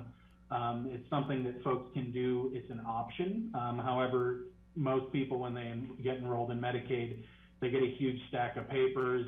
Somewhere hidden in there is a letter saying, if you sign this, you can be attributed to a particular provider, and it usually probably gets tossed in the trash. So we are looking at ways we can work with Mountain Family to get in touch with folks and get them attributed to Mountain Family. And the benefit of that, not only would Mountain Family be able to follow up with them for regular health screenings, it also gets what's called capitation fees. That's a monthly fee that's paid from Medicaid to providers, almost like a premium. And in Pitkin County, I think that the monthly is about $50 per individual. So those funds get paid to whoever the member is attributed to. So we want to make sure that those funds aren't going to providers who aren't providing services and going towards facilities like Mountain Family who are. So we are actively working on that. It is slow going, but we're going to keep at it. Let me know. I have some contacts at HICPUF that I'd be happy to reach out to. Isn't it for a provider to be saying that they are providing to Medicaid patients and receiving a stipend from the state every month, but aren't providing that service because they don't accept Medicaid? Isn't that kind of like fraud? I'd be concerned about the legality. Yeah, misrepresentation of that. Those monies need to be. Yeah, go ahead, Sam. Sorry. Yeah, sorry. You go. It's I was going to say, we've asked that question a number of times and have not really gotten a clear answer. That's something we'd like clarified, certainly, because to us it would make sense that if you aren't accepting Medicaid customers, why are you listed as participating in the program? It also confuses folks who are looking for providers for their Medicaid benefits when they're not familiar with who they can go to. So, we want this to be as easily accessible for our customers as possible. So I think, as we work on this, that's the clarification we're looking to get is who are the providers that will actually take folks? Why are these other providers listed as accepting Medicaid when they aren't? And how do we get this cleared up? So, yeah, because I think it's very important that we find a way to really support those providers who are providing this service, because we know that's been an issue ongoing in this community of people having Medicaid and not being able to get any provision of healthcare services. So I think that's a real way to support Mountain Family Health. And so, yeah, just get back to us, Sam, if you hear an answer to that ever, because I think that would be something interesting to follow up on. In your free time, Sam. Well, it's something we're working on, so Okay. Yes, I will keep you posted. All right, thank you very much. Mm-hmm. Okay. All right, if there's no other questions, we also wanted to update y'all on the older adults and WIC, which is Women, Infant, and Children's CSA, Community Supported Agriculture Program. I think you're familiar with this program's in its third year. Initially, we received funding from Live Well, Colorado to purchase 10 CSA shares, which are weekly vegetable boxes from Two Roots Farm, and we were distributing those out to older adults at the senior center. In 2020, Live Well, which became Nourish Colorado, received additional funding, and we were able to get $28,000 to purchase 28 shares from Two Roots again, and we were able to give 7 out to WIC families and then the other 21 out to older adults, and we're splitting those in half, which seems to be a good amount to each household. So the outreach was really, the vegetables were getting out there. This year, Nourish Colorado lost their funding, and we were fortunate to be funded by the Aspen Community Foundation. So we were able to keep that program going this year at the same level. And it's been going really well, and we hope to, hopefully Nourish Colorado will be able to get that funding back for next year to continue this program, because I think the benefits are pretty obvious. It's if you're ever around the senior center on Thursday at about 10, you can come by and check out. We bag up the vegetables with volunteers, and folks come by to pick it up. It's really a great program. Cool. Sam, I do have a question. I don't know if this is related. Senator Bennett's office had asked me if about an earmark conversation that was happening, and I don't have the details, but I want to offer my support in sort of re-emphasizing anything that you guys might be pursuing. Yeah, if there were room for it would be great to get a program like this established permanently. I think that the value of having these CSA shares available for older adults and you know, especially pregnant women, the impact of having healthy, nutritious food at certain times is incredible. It helps folks remain, you know, self-sufficient longer on their own. It helps with, you know, fetal development. So I know for our provider Two Roots, it would be a weight off their mind if they knew that this funding was going to be available in an ongoing basis. This year particularly, we came up with it at the last possible minute. I think we got the approval about a week before the shares started going out. So there was a lot of scrambling. So I don't know when earmark discussions are going on, if there were a discussion around more permanent CSA type program, nutrition program, I think it'd be a great conversation to have. So is that, but I'd want to be clear, because I think the aide, Alyssa Logan, who I was talking with, I thought you guys were having a specific conversation around a specific earmark. Is this what it was about, or is there something else? Or did I mishear? Well, I think we reached out to Alyssa and Senator Bennett's office about this, and it didn't necessarily fit into the discussion at that point. However, the next thing I'm going to speak to, the food hub in Emma, that I think they had some more interest as we move forward in possibly supporting. Okay. So moving into this with the food hub proposal, the food distribution group, which formed at the beginning of the pandemic to really ensure that the food needs of the community were being met, in addition to making sure that the mobile distributions were happening and that these services were coordinated, there was also discussions around the need for food warehousing in the Mid-Valley area, just because with most of the supplies coming from Grand Junction or Denver, it just was inefficient. It was hard to arrange transport, and having a regular presence in the Up Valley was difficult. So for a year, we've been looking for a space to provide food warehousing. That was kind of our bare requirement, was that it could be a safe place to house food and have access for trucks that would be able to get in there regularly and get food. At some point, the idea was floated that we should approach Open Space and Trails about the Emma store.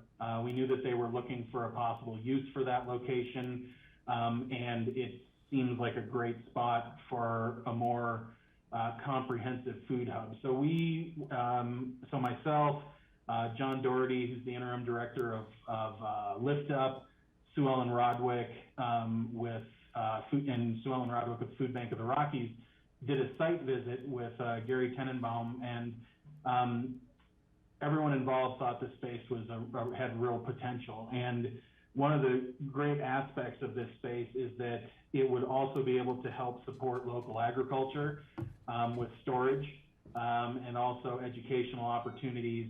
And so after speaking with Gary, he said that we should put a proposal together. We're in the process of getting that worked up to bring back to the food group and get their input.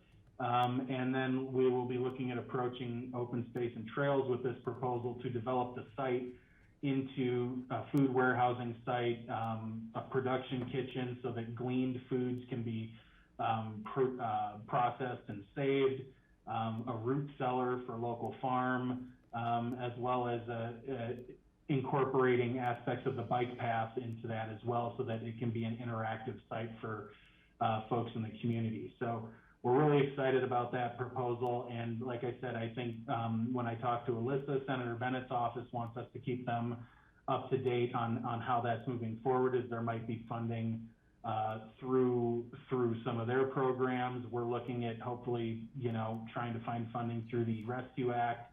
And there's kind of a few phases to it. The primary one, getting those 2 main buildings up and running for food storage, because that would really help solidify the food system, distribution system throughout our whole region, really. So it's very early on. We're still working on the proposal, but we wanted to let you all know that this was going on, and just keep you updated as we move forward. Okay, great. Thanks, Sam. Patty? Yeah, I'm having a long history with the issues related to the old Emma store. I think a suggestion I will offer is the traffic flow is of concern in that intersection. So maybe a cart that could be provided for people to park at the RAFTA parking lot that's right there downriver, come across the bridge, but it would be hard for maybe people to carry their boxes of sustainable ag products. So maybe a cart that could actually help people deliver their product back to their vehicles, or if people, we encourage bus ridership down there and bikes, but it's not always capable of doing that and hauling your box full of goodies home from 2 routes. So that might be something to think about in your proposal. Because I don't know if it eventually comes back to the BOCC, if it just goes through open space and trails, but it's just a thought. Yeah, absolutely. I know Gary does want to keep regular traffic down there. So the idea would be more that this would be not necessarily a public distribution site so much as a site for warehousing foodstuffs that would then go out to the various mobile distributions, and keeping foot traffic to a minimum. Obviously, there would be educational programs and things on weekends, and then we would have to look at how the bike path is utilized to get people there from a RAFTA stop. But the idea would be there wouldn't be a lot of additional traffic. It would mostly just be delivery trucks and then distribution vehicles going in to load up, and keeping the traffic down as much as possible. So actual CSA stuff would be picked up, say, across the street at 2 Routes itself, like it is now. Right. 2 Okay. Routes, the one of the benefits we could offer local ag is that we could create a root cellar in there, and then they'd be able to grow more like root vegetables that can be stable for quite a long time if they have the right storage. So potatoes, onions, things like that.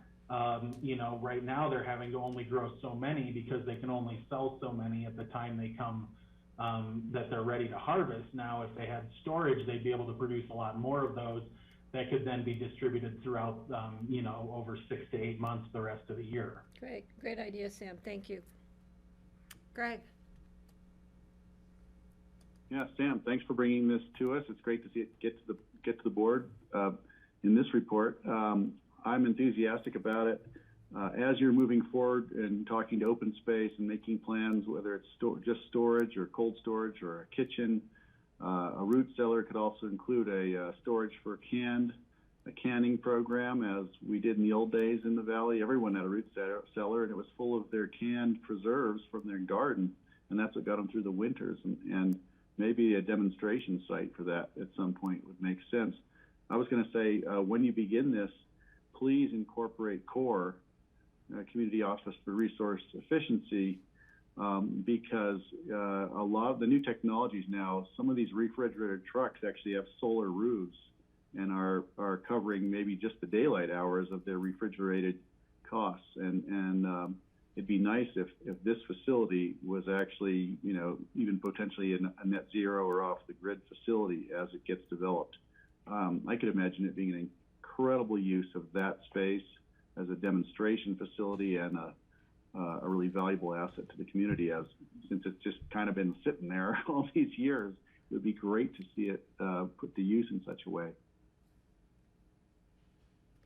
Thanks, Greg. Yeah, renewable energy is definitely a big aspect of another way to bring in funding as well for development of the site. So we're definitely looking into that and talking with our partners as they're planning, and they're looking at different electric vehicle types that could be used for distribution. So, the idea would be if you had solar on site, you could come and park your distribution bus or van and plug it in and have it charge overnight before you go out the next day to do distributions. It could really work as what we're calling it, the hub, which I think would be incredibly useful. All right, cool, thank you. All right, any other questions about human services items for the group? No, good report, guys. Thank you. All right, great to see you guys. Gosh, Thank continue you on all with the hard so work. much. We appreciate Oh. you. Yeah, we appreciate you too. Thanks. Would you like a motion to adjourn, Madam Chair? Yes, I would, please. So moved. To adjourn as the Board of Social Services. I will second the Second. adjournment. All in favor, please say aye. Aye. All right. Great. Thank you all. Thanks. Thanks, Thank you. everyone. Take care. Have a good day. You too. Bye. Okay, board members, would you like a break or you want to charge forward?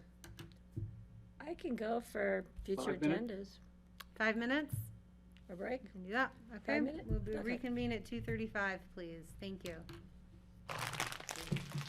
Rich is going to cover future agendas and some Okay. open discussion. I'm trying to get an AIS done for next week.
Okay, welcome back everyone to the Pickens County BOCC work session on Tuesday, August 17th. We are getting to our ordinary business and we'll discuss future agendas. I have a few items. Other board members, do you have Future agendas, I have future one. agendas? Yep, Patty? On Tuesday, September the 14th, we have it down, we still have our meeting with Gunnison County on that day. I'm hoping we're not having to go to Gunnison and get back here for the employee picnic, because I believe that is the 14th, correct? I think you were right. So we just need to clarify that. Yeah, yes, it is. Okay, I don't know I don't know what's happening with Gunnison. I think they still hadn't confirmed anything, but if we're gonna have the employee picnic on the 14th, I think the Board of Commissioners is gonna wanna be here.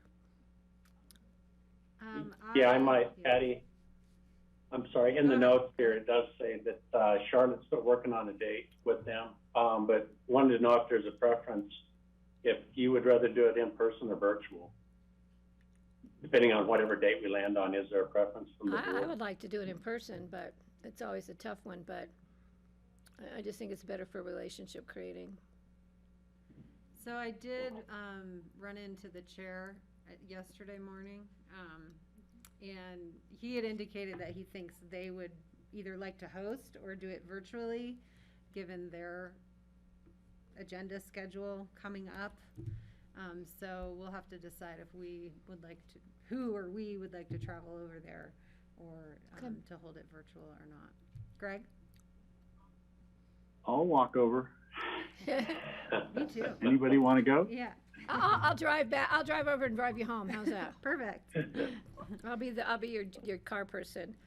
The other thing on that day, Rich, we're supposed to change Cindy Hubin's presentation because it's not climate action, it's growth management, I believe. That's right. We caught that as well. So thank Okay, you, Patty.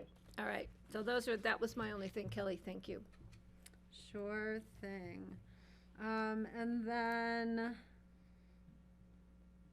okay, so I would propose that we don't try to schedule the joint meeting on the 14th with Gunnison, so that we can be here for the picnic and still retain the option to go over there. Also, I had asked Charlotte to resend to the group the information from the Forest Service about the proposed overnight fee for the Maroon Sonoma Wilderness. And Kevin Warner grabbed me and said, hey, can you guys talk about that and get back to me? And so his request was two-part. One, would we like to have a formal presentation from him about that proposal? Do we need it? And he has a sense of urgency because their public comment period ends in the month. And so we would need to get it on our agenda quickly. Or do we have enough support for it on the board to, with the information he's already provided, to provide a letter of support without a formal presentation? So that is up for discussion. Patty? Can we see something in writing rather than a formal presentation? If he could send us whatever he was going to formally present to us? So the email that Charlotte forwarded an email from me that I said, please forward to the rest of the board, that had several attachments explaining the fee When proposal. did we get that? If you'd like, I can pull up. Yeah. Hi. Let me see if I can I don't share my remember screen. seeing it, to tell you Hi, the Mitch. truth. We're not- catching up. We will invite you when we're finished with these kind of topics. Thank you. Nice to see you. You're comfortable right there. Yeah, you're fine right there. Actually, he'll need to be over there. La. Sorry, Mitch. I don't remember. Sorry, let me. So it would have come from Charlotte? Just give me a minute to pull it up. It is from Charlotte here. Okay. Oh, here it is. Yesterday it came. So I can share my screen quickly.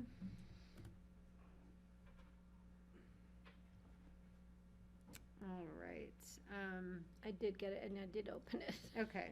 So this is one of the documents that he sent. There's others if we need to for more detail. But again, do we want to schedule him for a formal presentation, or do we think we have enough information to discuss a position? Greg? I think we have enough information here. I know he's a busy guy. He's, of course, is more than willing to come in, but I'm not convinced I need to hear more. I've talked to him about it, and I've read this stuff, and I support it. So I'm okay with it. As you know, Kelly, we also spoke about equity issues regarding the fees, and I actually have put Nan Sundin in touch with Kevin just to open up the conversation about some way we could work together to create an equity-based scholarship system or a fee subsidy system for those who might be need some assistance in actually paying the fees to visit these parks. So we've initiated that conversation also. And so Nan, and of course you'd like to be part of that as well, you're welcome to, but I put Nan in touch with him. Yeah, my concern, for example, these are public lands. Can all of the public afford to access them? Can our low-income communities wherever they live in the country, be able to visit here and enjoy the wilderness? Is kind of a concern for me. I mean, looking at this fee proposal, if you have a family of 4 who want to camp for 5 nights in the wilderness, it's going to cost them $250. That's a lot, right? So I appreciate, Greg, that you are kind of synergizing that conversation more. And I know there are other options for people to access this wilderness as well as, other wilderness in our area. And so I'm willing to support it, and I'll ask Kevin to kind of report out more on it, maybe after a year or so. But what do you think? I'm sorry, I haven't had a chance to read all of this, so I would probably lean towards supporting it. Would it be possible, since public comment opened 2 days ago, the 15th, could we bring it back Tuesday for our open discussion after I've had a chance to look at it, maybe provide some more comment? But staff can start working on a letter, if we want to direct staff to start working a draft letter of support that we may want to tweak between now and next Tuesday. Would that work for the board?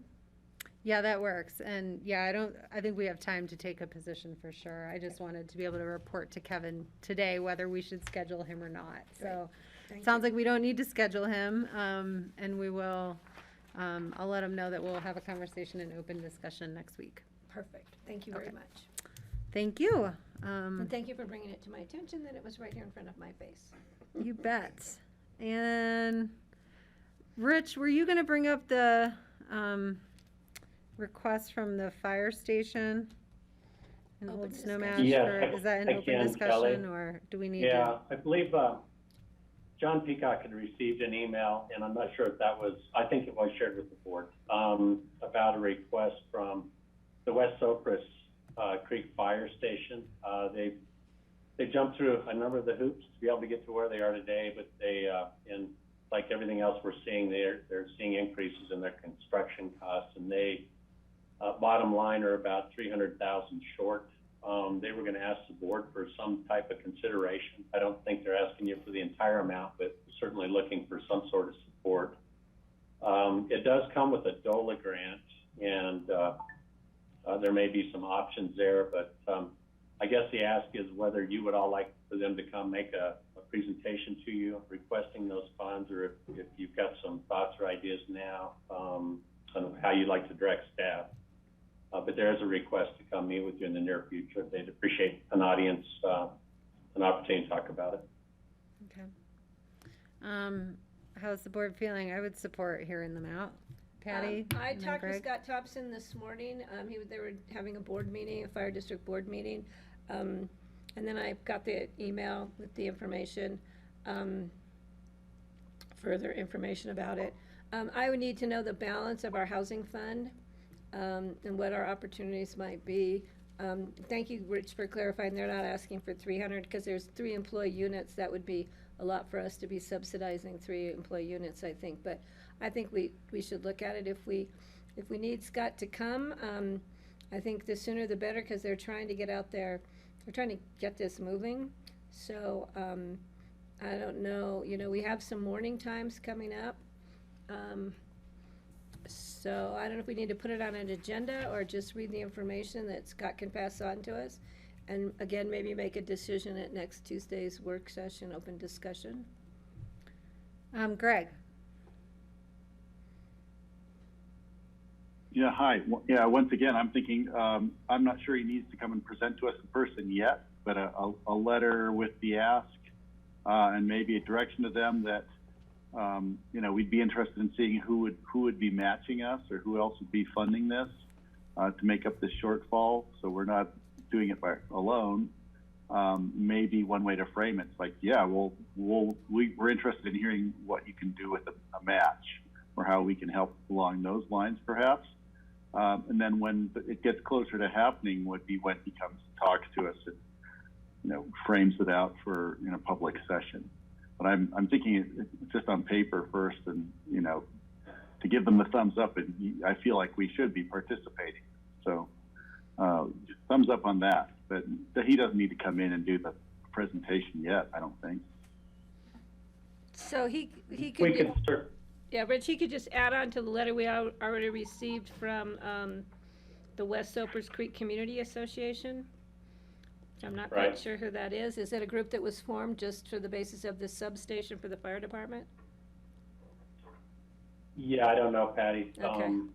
what their makeup is, but That's we've got a great relationship with DOLA. We may be able to reach out to them about. They've seen these before where the costs go up and they can do extensions or additions to a grant. We could possibly approach them with some matching dollars and see if we could help on that end as well. It's a great idea. So, in the meantime, maybe we can do a little footwork for you as a board, and then see what we can come back with. Yeah, I'd appreciate that. That sounds great. I will just note for me that sometimes it's more expeditious to have the project people in front of us, because then we end up just getting all these questions and having to delay time getting answers. So I'd be fine to give them time on the agenda. I think we have some in September. So Rich, do you Okay. want to get back to Scott on that? I told him I would call him this afternoon. Okay, I told him, I would call him, either you or Phyllis would call him, so if you want to follow up with Scott, Okay. that would be great, and thank you very much. I will give them a call. Greg, did you have other input? Yeah, I know. I'm expecting at some point we'll get that letter back, which was the support of the carbon methane capture mitigation project that was discussed last time. And I know Zach was framing or putting together a letter to bring back to us. I'm not sure when we're going to see that. I sent him a note to say when is it coming. Want to make sure there's room for it when it does. It'd be a letter probably to several entities that we would sign and send. And I'm not sure if there was a resolution attached. John discussed that last time. I don't know where we left it, but Zach knows about it. Rich, if you don't, and circle back with him. I will do that. Thank you, Greg. Thank you. Okay, are there other future agenda items? Kelly, let's see, I'm just going through the list here. We are looking for a date in October for a one-day retreat for the board. I believe you've requested that. October, she didn't give an actual date, but maybe there's some dates in October that work for you all, and she's trying to secure the Dunaway room at the library. Maybe it's easier is there a date we should stay away from? Yeah, In particular. I have a travel date in October.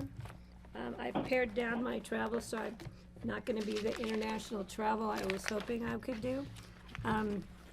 I will send it off to Charlotte, so she knows it's the first part of the month. So I'll give her those dates when I can find the rest of my calendar that seems to have fallen out of my, oh, here it is. So yeah, I'll get that to Charlotte. Actually, I'll do it right now. And I think Greg and I have an invitation to a CC4CA retreat on the 21st and 22nd. Oh, okay.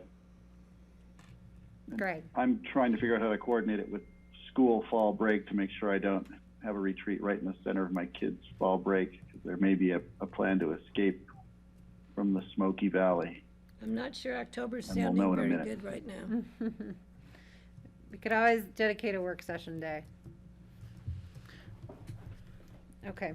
Okay, I'll get back with Charlotte on that. And then the last thing was just the employee picnic. Patty, I think you mentioned that is on the 14th at Coke Park. On that date, your work session will start at 1:30 due to the picnic. So there is a work session on the day of the picnic. So other than that, I think that's all I've got, Kelly. Okay, any other future agenda from board members? All right, let's go to open discussion. Our invited guests are here live as well as virtually. And so welcome to Brian Pettit, our Director of Public Works, joining us on Zoom, and to Mitch Ozier from the City of Aspen Parking. Hi, nice to see you here in the room with us. Hello, everyone. And we had requested an update on the Buttermilk parking lot use. Great. Thank you, Kelly. I'll just open this up and just give a brief history on Buttermilk. I think that was requested. And Mitch can kind of give an audit of where we've been to date in 2021, and then talk about what we're seeing coming in the next couple months, which is a bit of a change. But there are 347 parking spaces at Buttermilk, and in 2017, the county signed an IGA with the City of Aspen to use their parking department for enforcement purposes at the Buttermilk parking lot. Part of that agreement was for the city to install parking meters, which they did, and this timing is really through April through November for the most part, because then we pull everything out and it goes to people accessing Buttermilk or Highlands for parking. But the four areas of interest to Buttermilk are the front side, the closest to Highway 82, is about 50 day parking spaces to access RAFTA. Internal to that, about 103 spaces are $6 a day parking for up to 4 days. And that has been used extensively over the last 3 years. I guess last year was an anomaly with COVID. But, and then we have construction and commercial staging at 174 spaces. And that is done through a permit through the parking department of the City of Aspen. And then on the very far back side, there's about 20 spaces for day parking for people accessing Sky Mountain Park.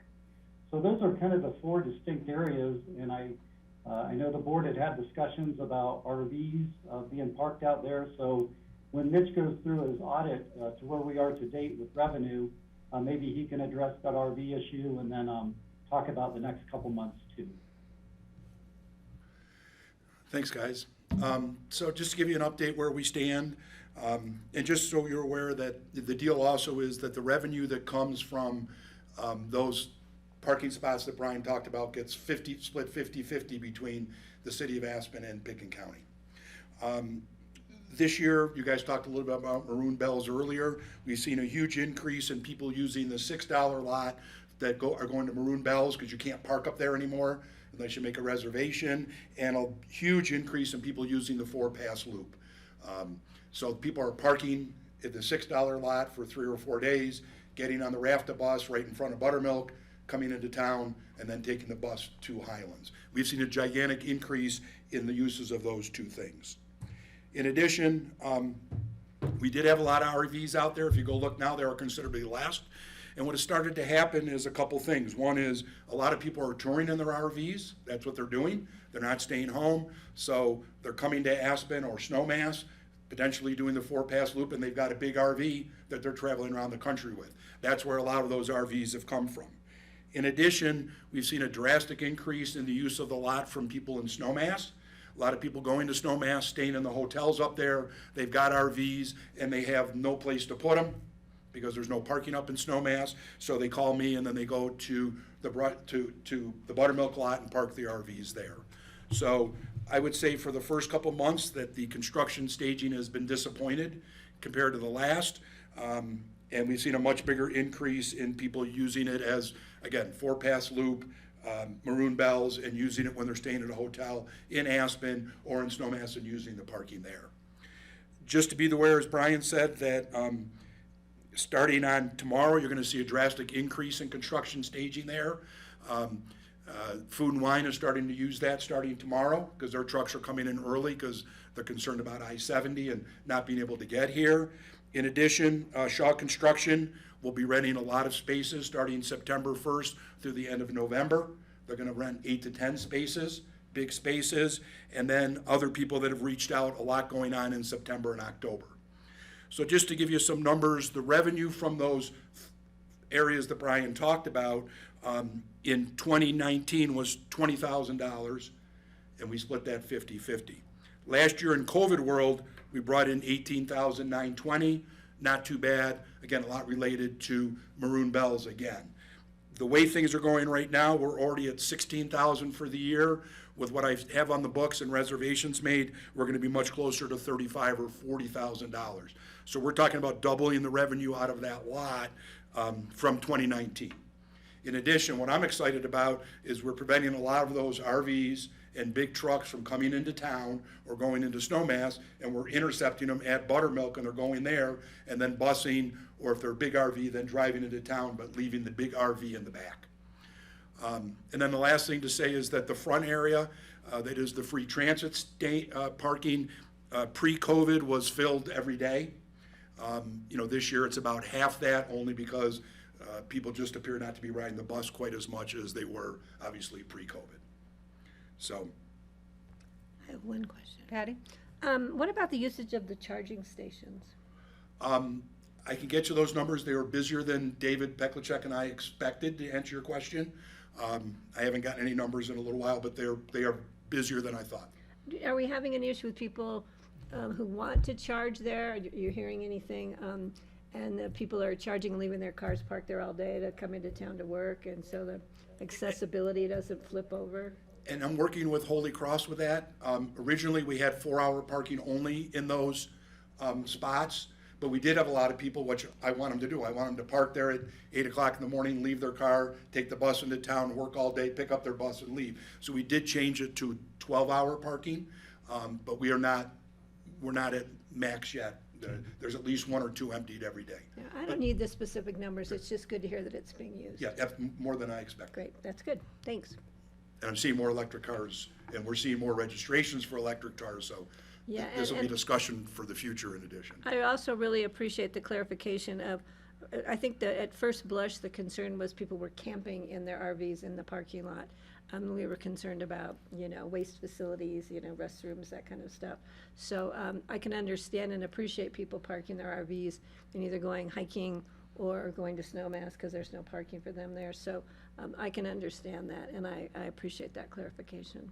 Yeah, and we are out there every single day at, it's between 6 and 8 a.m., and we enforce, and then we also go by every night at about 5 or 5:15, however long it takes us to get out of town, and check it out. So it is checked on a regular basis, and sure, once in a while, to be honest, there's somebody camping there, but we pretty much stop that pretty quickly, and I communicate with Parker with any issues, we're on it together. So, it appears they're parking there, but they're sleeping there, but there is not happening nearly as often as it appears. Great, thank you. Greg, do you have any questions? I'm curious, why, you said that the use for construction at this point in the year has been disappointing. What is that? I don't. Do they have permits and they're not, but they're still driving to the site? Do people not book the permits? I'm wondering how this system interacts where we require a parking plan as part of our construction management but we're not seeing the volume. I can speak from the Aspen end. Maybe Brian can talk from the Pitkin County end. I think that some of that depends on the actual stage of the construction. So when something's being built at the beginning, let's just talk the Crystal Palace or the old Kimosami building, when they're tearing it down and they're just getting started, they need the space out there because they put dumpsters out there and then bring them into town, or they have steel on flatbeds there.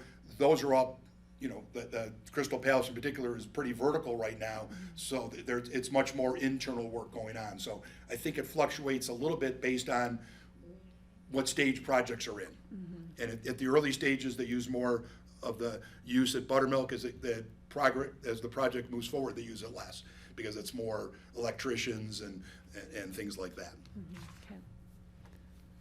Anything else to add, Brian, on that?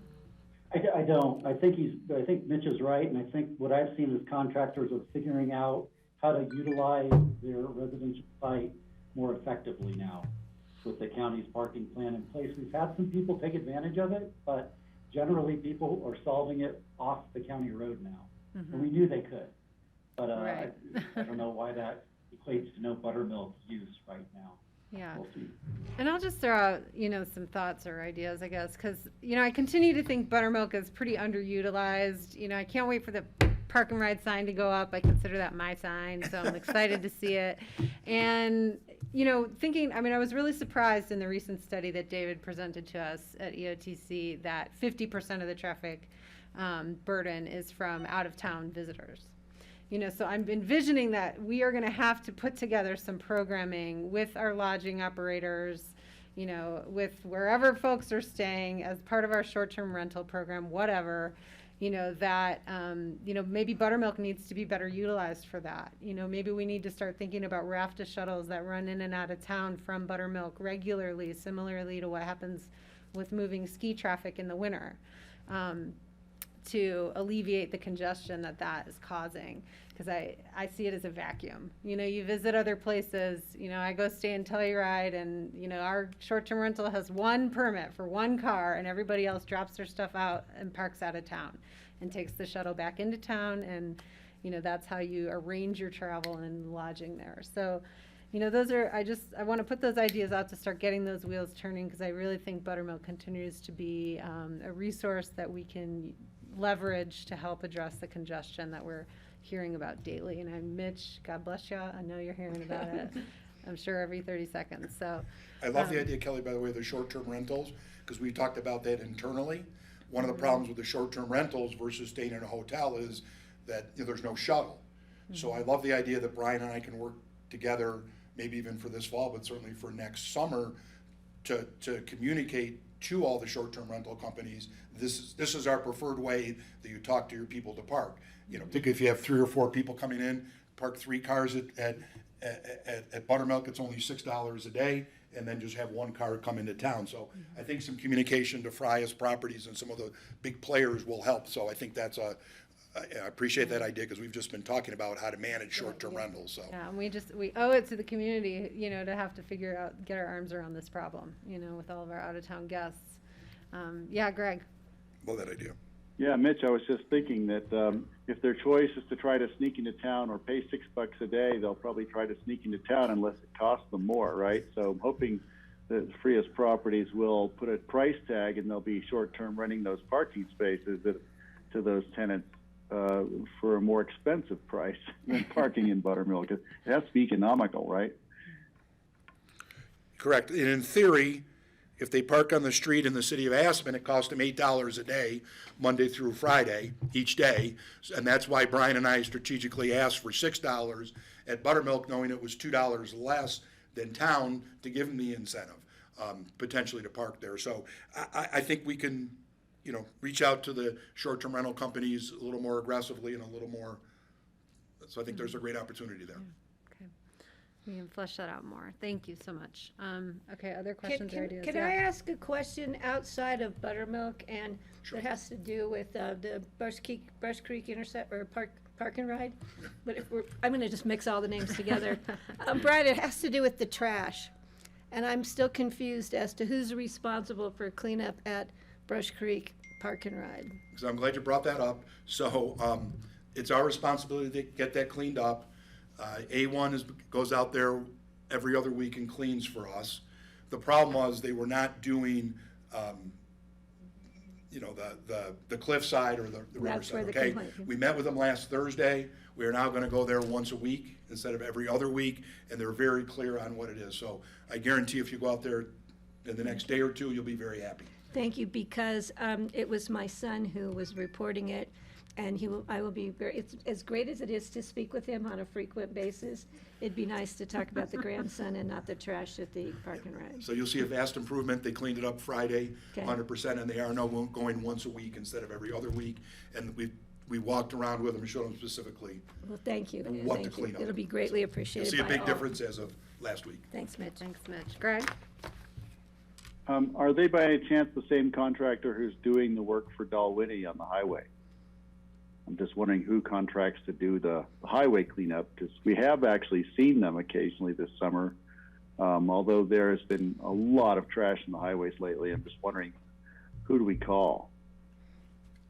Yeah, and I don't know who won that contract. I do not think Clean Colorado bid again, so I can find that information out, Greg. I haven't had a response yet based on previous emails. So as soon as I find that out, I'll let you know. All right. Other questions about our parking assets? Greg? Well, just finally, I think just to close it out for me, you know, I think Kelly and I look at and Patty probably as well, look at the buttermilk area in general and think of how useful and how, you know, perhaps a plan for buttermilk ongoing perhaps is necessary going down the road. And Mitch, I'd love to hear your perspective and Brian's as well.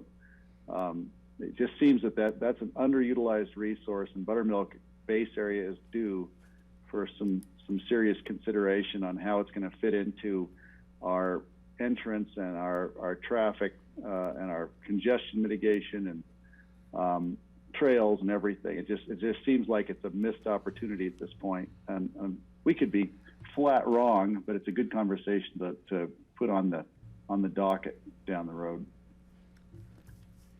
I think having Kelly sign would be very helpful. We're working on it as fast as we I can. know you are. You know how. Yeah. If Kelly gets a sign, then Patty and I get our names on the bike path connector. We'll be, the three of us will be happy. We're pretty easy to please these days. Okay. And Kelly, two things. One is, this was always meant as a pilot project to see if we could better utilize buttermilk. I think we learned some things out of it. Maybe we can put our heads together and bring you another proposal on how to modify it a little bit and better utilize that space. And secondly, Kelly's sign is leaning against the wall in the shed here. We will have it up before winter for sure. But it's an interstate level sign. It requires foundation and contract. Does Kelly get to cut the ribbon? Absolutely. Are you going to use her full name or the hyphenated name? Or do we have to just go with initials here? Come on. You know, I'm okay to be a silent attribution. It's all good. All right, thank you so much. Appreciate you walking over, Mitch. Thanks for coming over. Nice to Appreciate it. Okay, we have a couple other open discussion items. Who am I turning this to? Rich, hi. Yeah, we do. We've got Kara and Phyllis are back. Phyllis is back, I believe. Talk to you a little bit about kind of what we're thinking regarding masks. So I'm going to kick it over to Kara. I think she's got a couple of slides she'd like to share with you, Kelly, and have a little quick conversation on that. Okay. Thanks, Rich. Yeah, we just wanted to come to the commissioners today and follow up for some conversations that were had at the end of last week, and then with our, before John headed out of town, actually. I think one of his last things was he was heading out of town. And as far as kind of on the heels of what we're seeing with COVID on the rise and what we want to do internally for the county. So I have a couple slides just because we were all getting confused. So I figured you all or the public might be confused. So I wanted to present a couple slides really quickly. So what we're looking at doing internally is looking to reinstate the mask requirements for staff in Pickens County facilities. Again, this is really following that CDC guidance of all persons, regardless of vaccination status, which should be wearing a mask in public indoor settings when your incident rate for your community is at that substantial or high mark. And Pickens County has been at high or has hovered back and forth between high and substantial ever since that guidance came out on July 27th. And so we're seeing it as an opportunity of we don't want to move back towards public health requirements, but we really see what public health and the Board of Health has done is move towards how do we use best practices and recommendations to really address COVID spread in our community. And this is an opportunity for us as a county to be modeling that behavior for our constituents.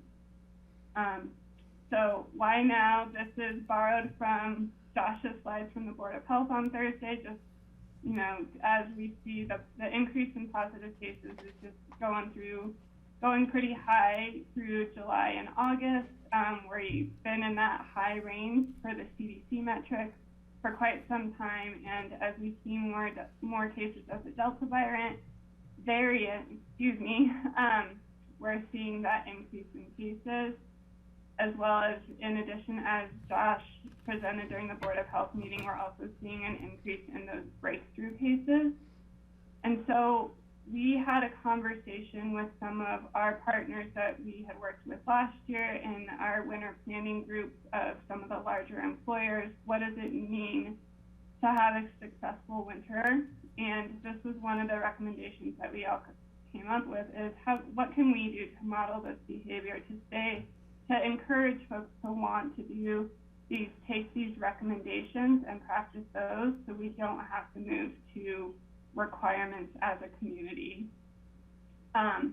So really just quick is that from the manager's office, we see it as we're at a critical point. We're on the heels of summer, school is starting. There's going to be more activities moving indoors. We've got still a lot of events coming into our community in September. And ultimately, that key metric that public health is managing is that hospital capacity. We're seeing trends in cases. We're seeing breakthrough cases with people going to the hospital.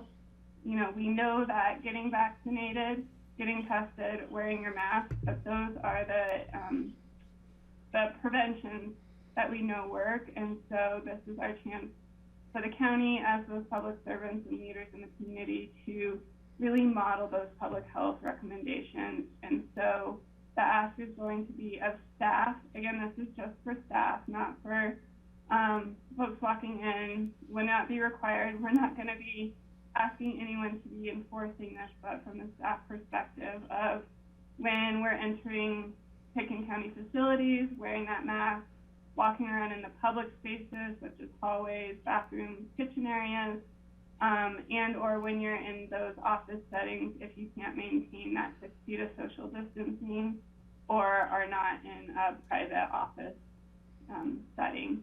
And so that's what we want to do internally with staff requirements. And I think the discussion we wanted to bring forward to the board is, again, this is not being required for public, for guests of the meeting. It is more just, again, encouraging those recommendations, encouraging that behavior. And so the question we wanted to bring to the board of, you know, what does that mean for your public meetings? What all do you see you want to be moving forward with? And should it be applied to public meetings that we are hosting? Okay, so I'm going to pause there and open it up for discussion. I know that was really quick. Greg, you had a hand? Kara, I thought I heard you say it wouldn't be for visitors to say a public meeting or a conference room, and I disagree with that. I think that we're in the high recommendation. We've got a high incidence. The breakthroughs are, the statistics on that are so shockingly high, I don't trust them. I think something else must be up, but that's my suspicion as a layperson. So my take on this would be, no, let's put a mask requirement in and say, if you want to enter this building, you wear a mask, flat, period, no ifs, ands, or buts. I'm happy to ask for that. And then when it comes to working in conference rooms or in groups of people, you know, I don't think I'd want to spend a day in the BOCC room if people weren't masked at this point. And you know, so the thought of some people not having to while others do, or even the 6 feet apart, to me, you know, I'd rather trust the mask than the air handling system. And so I'm thinking, let's err on the side of caution and set the example we need to set. We're going to try to get our numbers back down. So I think that covers all the points you brought up that I had concerns about. So yeah, I'm thinking let's do this. Let's be serious about it. And I'll just react, Greg, other counties are doing that. We wouldn't be an outlier. Patty? Yeah, I think, I think there's pros and cons, but there's more pros of doing it. And I think, I hate to agree with Greg on this, but I think I do. I think it should be anyone entering the building. And I think as far as staff sitting in their cubicles in their space, no, they can pull their mask down, but if they get up and they move around their office space or the hallways or restrooms or the kitchenettes, then they pull their mask up. And I think the presence of masks, the example that moves forward for the community means that we're literally putting our money where our mouth is by saying we're requiring this, or with asking the school districts to require it. And I think we need to be protective on our own home turf. As far as sitting in this room, I think when we're here for an 8-hour meeting, it's difficult to try and talk behind a mask the whole time. But then again, kids aren't in school for a total 8-hour period. I think we should just look at holding our meetings outside, grassroots, because then we could take our masks off. A lot of teachers are now moving their classrooms outside so their kids have a chance for fresh air and to not be masked. So maybe we can look at when we have guests or visitors in this room, we mask up just because of the different exposures and the proximity of more people in the room. I think that could be a little further discussion, but I just think the face-to-face communication with our public is good. I mean, when people choose to have a mask on, but sometimes it just, it just would be nice to be able to take a breather. So maybe we'll just take more breaks and we can go outside on our own and take a breath of fresh air.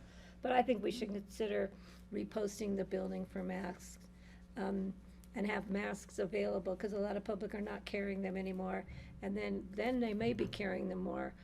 I like to be seen at the local grocery stores or any places wearing a mask, and so people will see, because if they can recognize me, they'll see that I believe that that's another recommendation people should take seriously.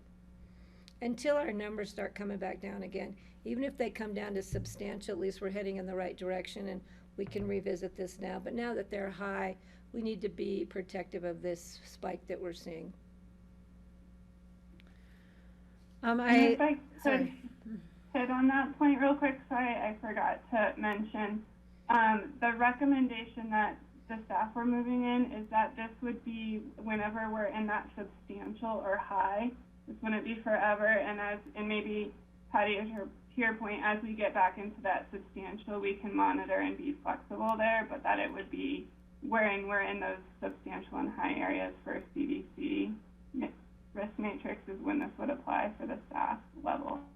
Yeah, let's if we put it into effect now that we're in high and we see the trend starting to move down again, let's bring it back for further discussion would be my recommendation. And I have a mask. I'm not fully clear what you're saying here, Patty. I did want to bring forward Francie's input. She and I had a conversation this morning. And her input was, if social distancing could be maintained, then her preference would be to not be required to wear a mask in our boardroom. But in the other event, to not have to require it. So if we can maintain social distancing, then not have to require masks. But if we can't, then to require masks, was Francie's position. And then I guess for me, I'm trying to sort of suss out, in actual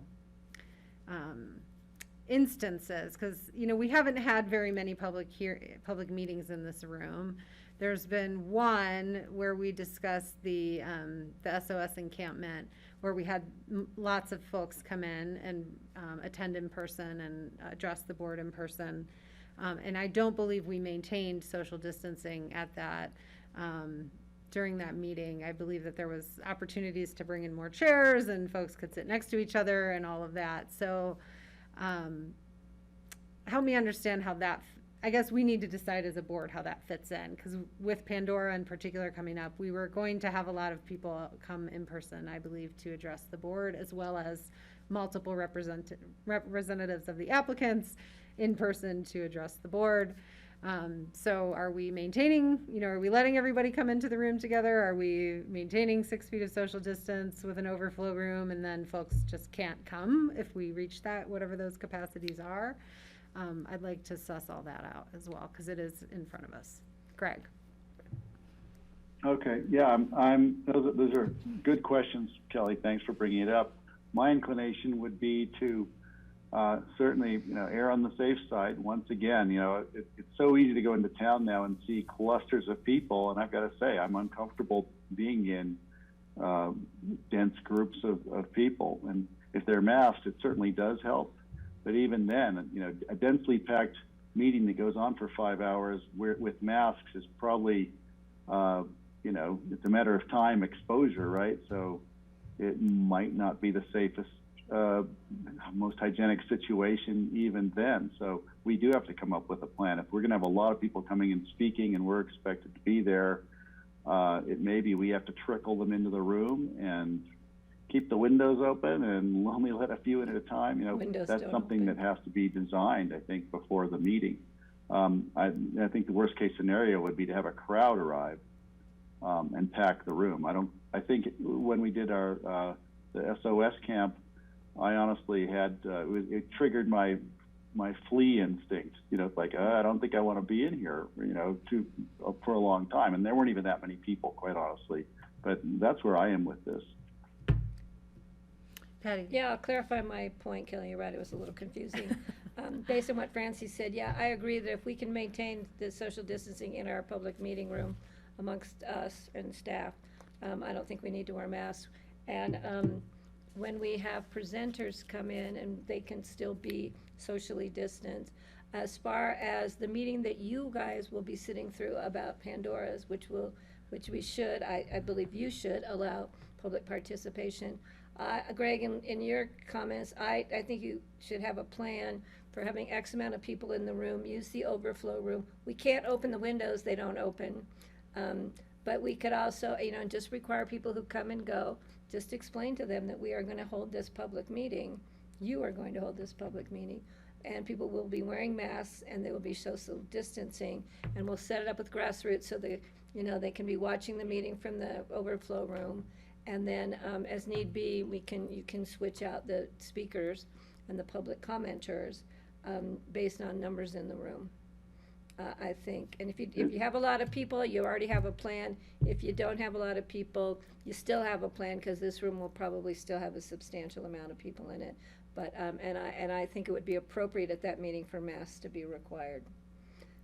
So what I'm hearing, though, is that, we're going to require everyone publicly who enters to wear a mask. So anyone participating as an applicant or a member of the public would be required to wear a mask. However, the leniency would be among board and staff. That's not what I said. Putting those all together. I said if the presenters could still maintain their 6 feet, if somebody came in, like if Kara wanted to come in today as a presenter, and she was sitting over there, that still maintains a 6 feet distance. If 6 feet cannot be maintained at this table, then we might all want to put on a mask, or at least have the presenter put on a mask. I don't know how you want to play that one. Greg? Something else to consider is if this turns into a big meeting, if the Pandora meeting does become something where we anticipate 100 people, I'm going to suggest we look at other venue possibilities. Maybe it moves to a larger space, as we've done in the past with our airport meetings. If it's a big enough event and enough people are anticipated, perhaps we put it in a larger space to accommodate that and allow more distancing. And Dorhoser Center, I don't know what other venues are nearby or available. Dunaway Room, perhaps, if that's better. I don't know. The problem with that is it won't be broadcast live by grassroots, because the facilities aren't there. I think this is a meeting you will want people to be able to Zoom in or call in as they're watching the meeting for public comment. Plus, the meeting is next Wednesday. I don't know if that gives staff time. We don't have a sign-up list. You don't know. You could have 5 people and you have, jump through all the hoops to reserve a bigger venue and figure out grassroots. So I think that further complicates. I think if you have 100 people, then you have so many people you can put in the building and so many people that have to sit outside in front of the building, hope it doesn't rain or snow that day. But, yeah, I don't know how staff would suggest planning for that mass crowd. I don't know what the answer is.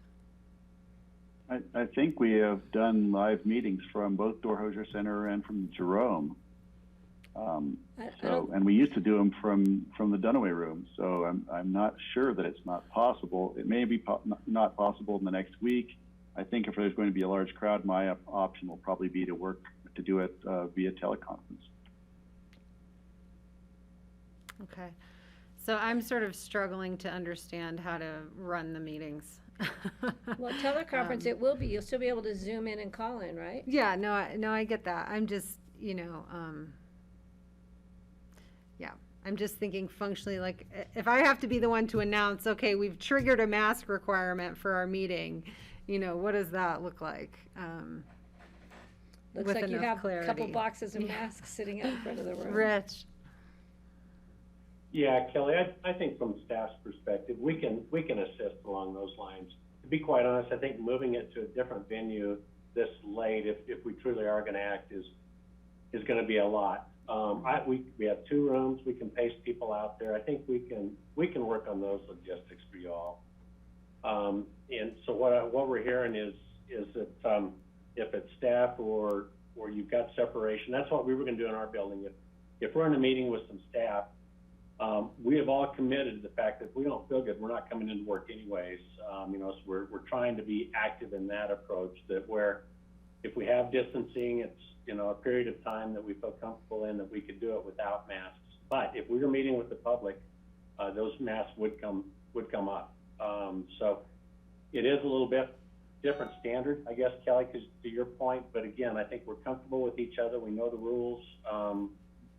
We feel it's a little safer environment for us along those lines. But I think also we wanted to ask you when you wanted to put this into effect. This is kind of a conversation. We're going to take it to the E-team internally, because some discussion came up about commuting, what do we do with our employees that are in the vans? And so we've got to work through a few of those little details. And so we were hoping to get a little time to do that. And I don't know if that's going to, move past whenever you're having your Pandora meeting. I don't think it will, but we just need to hear from you. I mean, if you're wanting to put this into effect as quick as we can certainly move. So let me offer another proposal for consideration. Okay. Perhaps it would just be easier and cleaner if during work sessions the board has the latitude. Nobody but staff is in the room. It's sort of like, these are our offices, right? Or these chairs.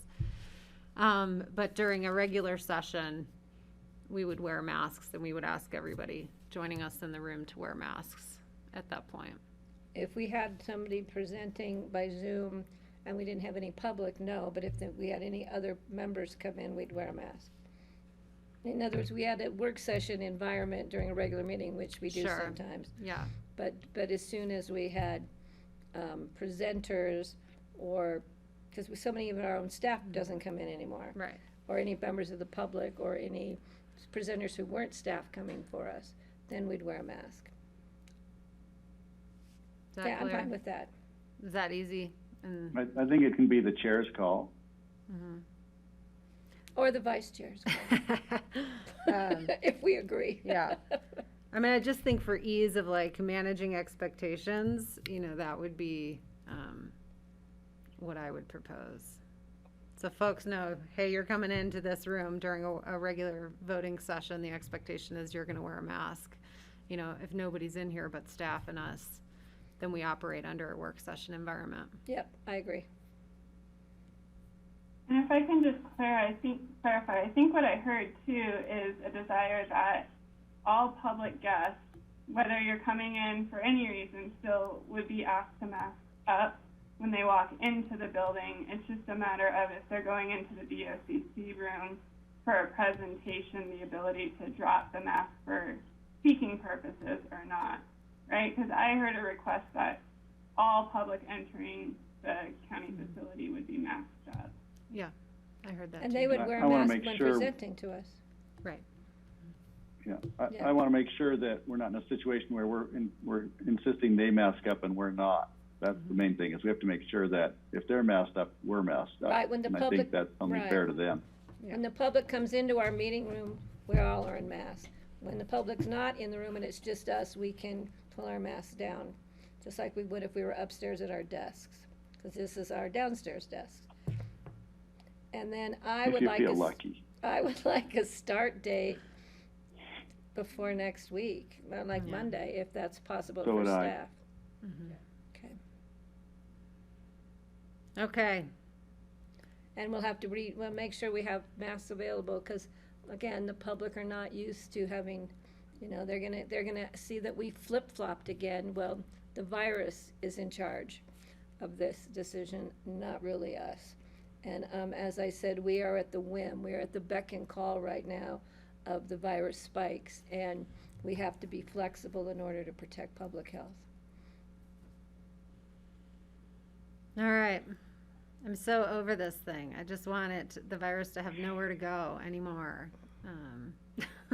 Yeah, me too. So I'll Well, do that's the my way to do part it. in helping. Masks and vaccines. Yeah. All Well, right. thank you, board. That was easy. Clara, I mean, is It's, it clear for Kara, and are you guys clear? Is it? It's not pleasant. It's not. We appreciate you guys indulging in the conversation, though. It's tough. And to Patty's point, right now we're just doing what we can do. And again, the goal is to prevent some major outbreak during the best time for us is the winter season. So we're really just trying to get ahead of it. So. And stay open. Yes. Kara, did you need anything else?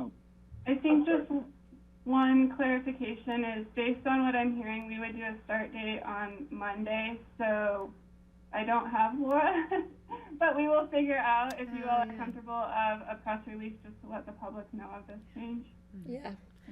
When did Laura have her baby? She had her baby the weekend. August 8th. Ah, Yeah. cool. Does anybody know how to get a gift Rich to her? and I'm sending Rich and Kara suggestions just based on what New York and Maryland are doing. I saw those. They're great ones. What are they Okay. doing? Using very colorful I'll language. send it to you too. Okay. They're colorful. Yeah. Will you define colorful all. for me? We can't say it here on grassroots In public TV. TV. Yeah. Send it to me. Okay, thank you. Okay, thank you. Thanks, Kara. Yeah, and yeah, please sort of think about the Pandora setup as well, because we may want to communicate to the applicants, like, as much as they can accommodate people remotely, it would probably help. Okay. Yeah, we'll do that, Kelly. That's a big one. I just think keeping it where it's at since it's been advertised, I think just the better way to go. So we'll work with you on that. I do have a couple of other items. If you want me to take those, or if you want to go around the board. I did want to mention, because the board may have seen an email from Francie about the 25th, and so I just wanted to clarify, she plans to be here for the Pandora meeting. She will miss probably the rest of the meeting for the Wolf Reintroduction Committee, but then we'll join for Pandora. Okay. All right, sorry, go ahead, Rich. Actually, I think she's going to be in the building, and she'll come down, is what I, gained from my conversation with her. Yep. Okay. ABSHA interviews. The city of Aspen does not wish to interview Damian Williamson. So I guess we're looking to know how you'd like to proceed with a joint decision on these board members. And there's no other applicants that were received before the August 6th deadline. So you got any thoughts on that? Can I? Yes, Patty. Do you know what their reasoning was, just because he missed his interview time? Because there was some emergency came up with his job at the airport? Or did they just say they just didn't want to interview him? I don't know. I could follow up on that for you. No, no I need, just got no out need. that they didn't wish to interview. Yeah, I think the fact that they made that decision, and the 3 applicants that we did see were all really good, and I could make a decision right now. Yeah, I mean, I'd like the other two members Yeah. to, Steve and Francie, to have the opportunity to weigh in. So can we revisit this on Tuesday? Is that okay? Okay. And can we just notify them and let them know that, that we are going to revisit it, and so they're prepared Steve to and make the Francie? decision? Sure. Yeah. I would rather get it done sooner than later. Yeah. Anything else, Rich? Okay. I do. There's one other thing that's come up, and with John being out of town, our procurement policy is pretty clear that he can delegate signature authority to both Phyllis and I. However, contracts that are in the amount of $50,000 or more, it's pretty clear that it's got to be the county manager to do that, and it's a code requirement. The board, as you know, can change the code, and we're planning on coming with a couple of amendments for the board on some leases. But just so that we can keep contracts moving forward, I had Charlotte send me what was in John's stockpile, and there were probably 8 or 9 there, and the majority of those were over 50,000. And so I guess what I'm asking Kelly is direction or approval from the board to go ahead and allow either myself or Phyllis to sign those in this interim time during his absence the next couple of weeks here. We'll come to the board with a code amendment that'll be a little bit more specific. It won't just probably give a designee the authority. It would be a specific if he's gone for a period of time we assign. So we still keep a kind of a tighter rein on that. But for right now, I would ask the board to at least give a nod to myself and Phyllis to sign these over 50,000. We've got some contracts we do need to move through. Okay, Patty? Yeah, I don't have a problem with that. I think we need to check with the county attorney. If it's in violation of the code, do we have the authority to do that before formally, procedurally amending the code? And if we can do it for this interim emergency situation, then I'm comfortable letting either you or Phyllis review them. There's a lot, and I don't want them to be backlogged until John gets back. Okay. Greg agrees. Yeah, I agree with that. I agree with checking in with the attorneys. I would hate for us to have contracts that can be voided because of it. Yeah.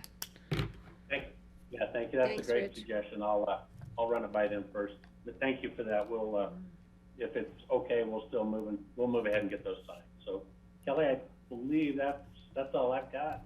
Okay. Other open discussion items? Only one I had was the fire station request for monies, and Rich took care of that. I don't have any today either. All right. Okay. Department updates to me. So I think I've updated on APSHA in the past. We're continuing with our ongoing work, talking about capital repairs, as well as updating the deed restriction and creating some incentive programs for people to come in under the new deed restriction is being considered as well. And this would mean that folks, as the rules get updated, they would be required to comply with them. And we think that's helpful because the rules, can get updated based on very good lessons learned. CCAT is on a bit of a hiatus because of, the legislative session is adjourned. We're kind of doing planning and policy prioritization for next year and supporting the work of the interim committees. So there's an interim committee on housing, behavioral health, and tax policy, which yours truly sits on, but the first meeting has not convened yet for that. And the roundtable, the work of the Basin Implementation Plan, which we reviewed with the River District, continues on. It's sort of an iterative process that gets us through lots of drafts, and we're getting towards the end toward adopting a draft. But otherwise, the other work of the roundtable has to do with kind of small grant programs, et cetera.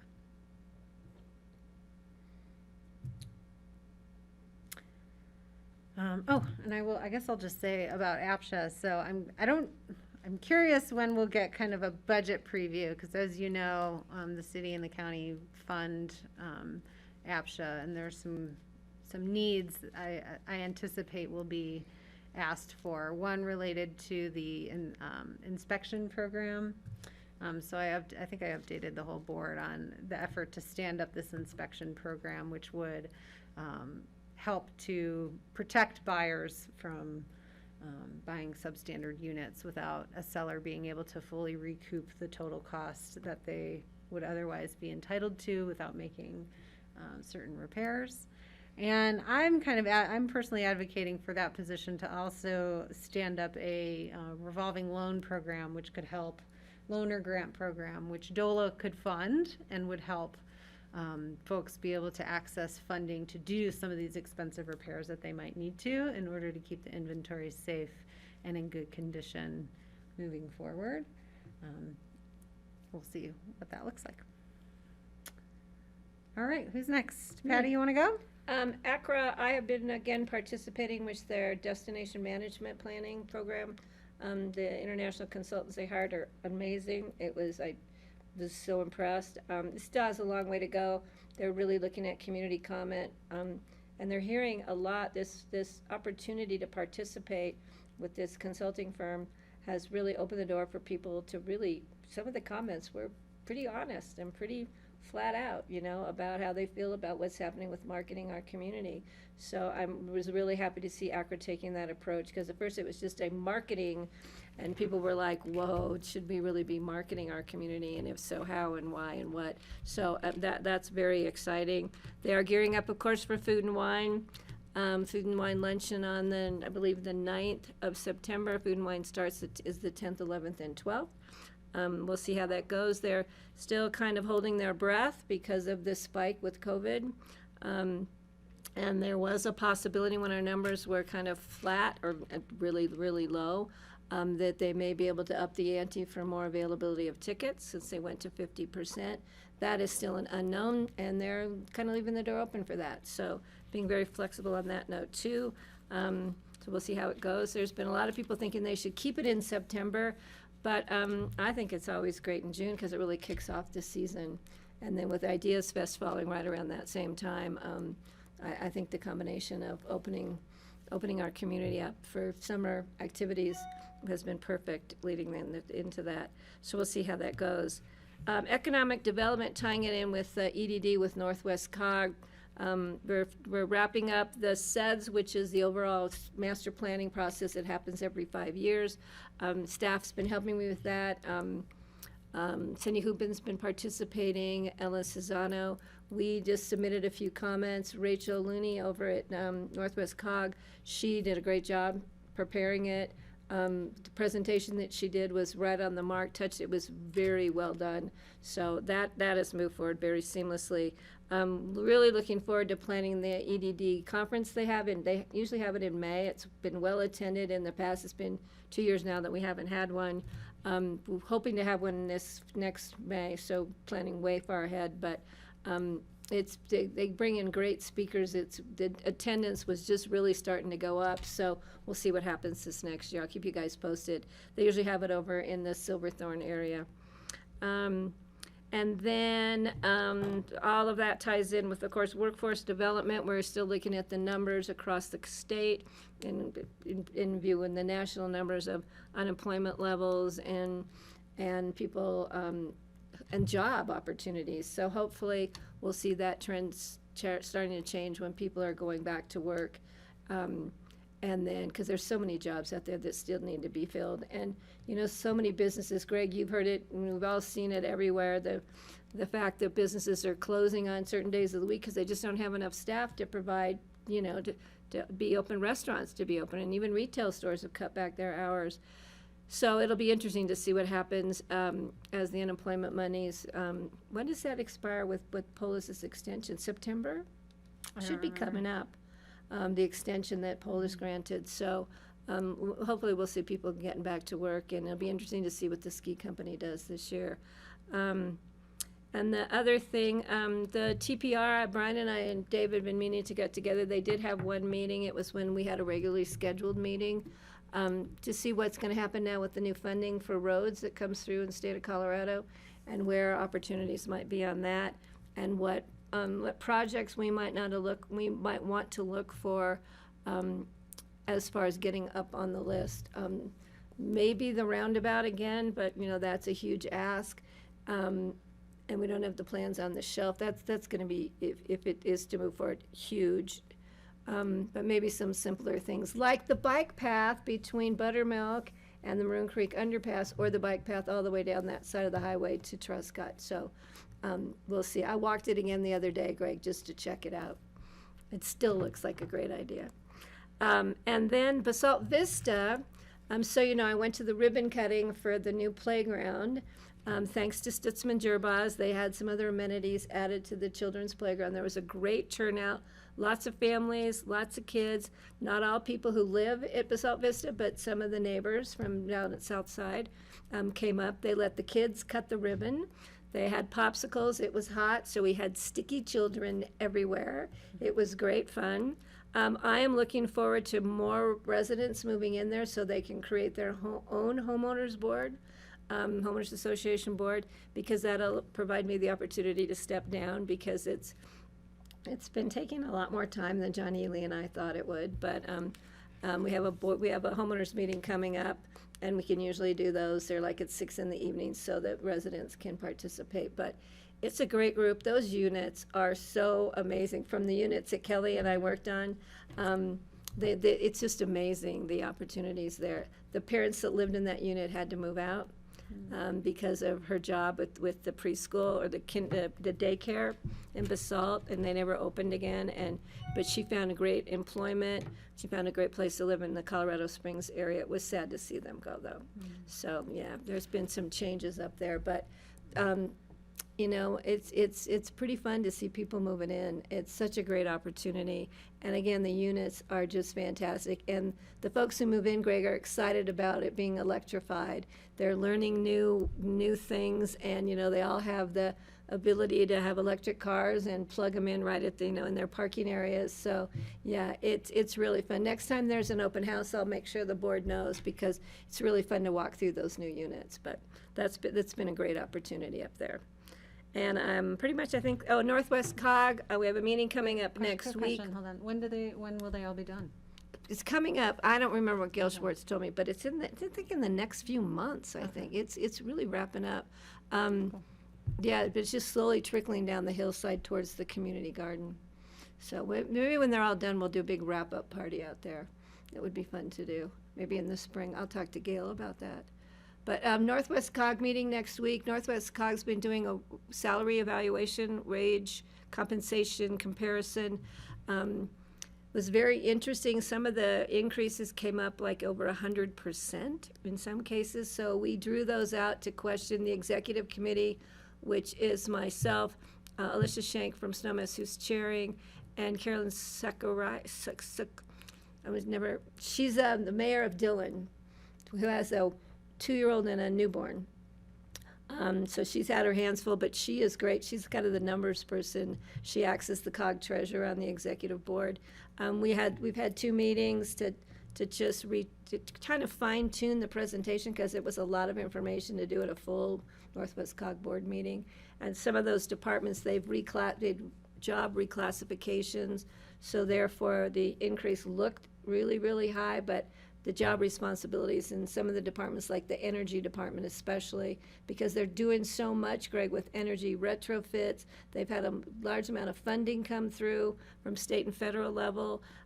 So they were able to hire people to really delve into energy efficiencies and energy upgrades. So it's pretty exciting. So those positions look like they'll get a bump in wages. It does not affect COG's overall budget. That's what comes back to this board.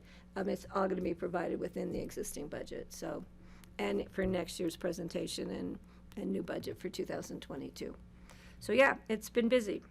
The only other thing that I should probably comment, I'm going to do it now, was the meeting I attended on Sunday afternoon with Senator Bennett and CDOT about the Glenwood Canyon. And I've already told Phyllis and I think Rich this, a gentleman from FEMA at the federal level was there, a gentleman with the state highway engineer, federal highway engineer, Army Corps of Engineers, Andy Mueller was there, the mayor of Glenwood was there with the town manager. Forest Service was there, Eagle County, Jeff Schroll was there, and Tom Jankowski was there. So it was really well attended, great conversation, but the big thing with FEMA was reimbursement for costs associated with our keeping Independence Pass open. So I've already talked with Phyllis, and Rich, I believe I mentioned it to you, so we need to make sure that we have that information ready, and I can touch base when we feel the time is right, we can follow up on that to see how we submit our requests for reimbursement. But that was exciting. Lots of issues came up with the canyon, and it looks like one of their priorities is going to be finding a way to keep Cottonwood Pass open year-round. They think the first ask of money would be about $15 million to do some shoulders and some widening. And what's the hill they call over there? Blue Hill? It's the really steep, really slippery one. That's the really sketchy part. That would be, if anything, a major grade change, and I don't know when they'd plan on doing that construction over there. But right now, it's just to beef up the safety issues that they could do, like ASAP, just because we know there's going to be more slides in the canyon. And we know that they are not going to be looking, at least it didn't come up, to keeping Independence Pass open year-round. So. But it was a great meeting. Senator Bennett's staff was incredible, and I was really glad to be able to participate. Okay, thanks, Patty. Greg. Okay, I'm going to try and get us out of here at 4. Starting with most recent activity, the meeting with Senator Bennett about Coal Basin with CORE. I'll go to CORE first. CORE initiated this meeting with Senator Bennett, and I helped tee it up. And Kelly and I attended yesterday morning in Redstone. And Forest Service was there, BLM was there, Gunnison County, Jonathan Hoke came over because he was meeting on another topic, so he tagged along. Wilderness Workshop was there. And we had a presentation from Chris Caskey, who's the lead of our Crystal Valley carbon workforce. I'll have to get the name of the acronym right, on the topic of locating, capturing, and dispensing with the high amount of methane coming out of Coal Basin. And that was very productive. The senator went away very, I think, impressed and enthusiastic about it. He's already published some information about it on his Facebook and social media, and he's enthusiastic. CORE has a meeting tomorrow morning for our board meeting, and we're discussing proposals for where CORE is going and how things are going to look in the next few years as we pivot. Because frankly, we're looking for ways to find revenue streams that are outside REMP as REMP declines, and that's been the big topic of conversation, as well as what should the workload be and what should we be focusing on to get the most bang for the buck. So that'll be an interesting meeting at CORE tomorrow. QQ, nothing has happened since we last, it came up, nothing's happened. Board of Health, as you know, we have a mask mandate in school and child care facilities going forward. As we're looking at the incidence of the variant, with our CDC rating as high, we're taking all those precautions. The Board of Health was unanimous, along with the school administrators for our schools and our medical advisory boards, that this needed to be done. RAFTA meeting we had last week, I proposed 2 great things happen. One, I made a proposal that the RAFTA board take a morning sometime and ride bikes up to the Maroon Bells, e-bikes and or buses or regular bikes, just to get a sense of what's actually happening, the dynamic with bicycles and the traffic on Maroon Bells Road. And a doodle poll is going out to see if they're interested, who might join us, because I really want to have their staff get out and experience it. So when we talk about it, we all know what we're talking about. Thinking about Don Bird and his wreck, but then other close calls many people have had, and just the situation with cyclists and buses and pedestrians and people acting respectfully and you can say, not just respectfully, but just responsibly on the road up there, since it's a hot road. The other, there was that. Then also RAFTA voted to reduce the bus fares in the valley from Aspen to Glenwood dramatically for school-age children up to through age 18. And I'm blanking right now that whether we eliminated the fare altogether, which I think is what we did, or we reduced it to $1 from the regular fee. I think we eliminated it altogether. So kids are going to have, it's going to be more economical to take your kids on the bus than it will to drive. As some people pointed out, it was actually cheaper to drive their cars with their families to go skiing than it was to take the bus. So we've eliminated the fares for kids for the most part, and I think that's going to be huge. We're going to look at that for the next year or two, and we may expand it to college-age kids. We'll see where that goes, but it's something we can do, and we're interested in doing to promote ridership. RWAPA meeting was scheduled last Friday night or Thursday evening and was canceled. So we haven't gotten together with RWAPA, but we will reschedule that soon, and we'll have something else to report. Brudeye is at a record low, and I know people are concerned about Brudeye Reservoir. One of the issues regarding Brudeye that we have to look at is hydropower. The hydropower plant is going to become less powerful. Less power is going to be coming from that. So the city should be concerned about that, and we should probably look at options on what we can do with the hydropower coming out of Brudeye. CC4C I haven't gotten to, only because I know we've discussed the policy and we've had the policy meetings. I believe we've ratified our 15 counties' commitment to the policy. There's a board meeting, a board retreat scheduled, as Kelly mentioned, in October. They're trying to decide whether it's virtual or if it's in person, or the option to do both. I'm currently leaning toward doing it virtually, but I'm on the fence about that. I wanted to check with Cindy and Kelly, who are also involved, to see what they think. And that's, there's a lot more, but that's enough. Thank you. And it's exactly 4 p.m. Well, Patty has a question, and Rich has something too. Did the discussion over disabled persons riding the bus? I understand, taking away the fare or whatever for families to encourage that, but if we keep going, we're going to have nobody paying a fare. And we're going to have a totally free bus system, which would be great, but then how do we fund RAFTA? So, but was there any discussion about disabled? I mean, I'm talking people who are federally classified as disabled. Did that ever come up? Well, because they're still paying fares. The discussion that came up wasn't about the fare structure so much. It may have been, and I may be blanking, but it was more about just accessibility in buses and acquiring buses that are really appropriate and easy access for people that are in wheelchairs or otherwise, need help. So Okay. I know they're focused on it. I don't know if there's a fare break for people in wheelchairs, but There that's is a good not a question, fair and break. I There's could- not a fair break for people who are disabled. They pay full fare. So that Got it, would be okay. outside of just accessibility on the buses.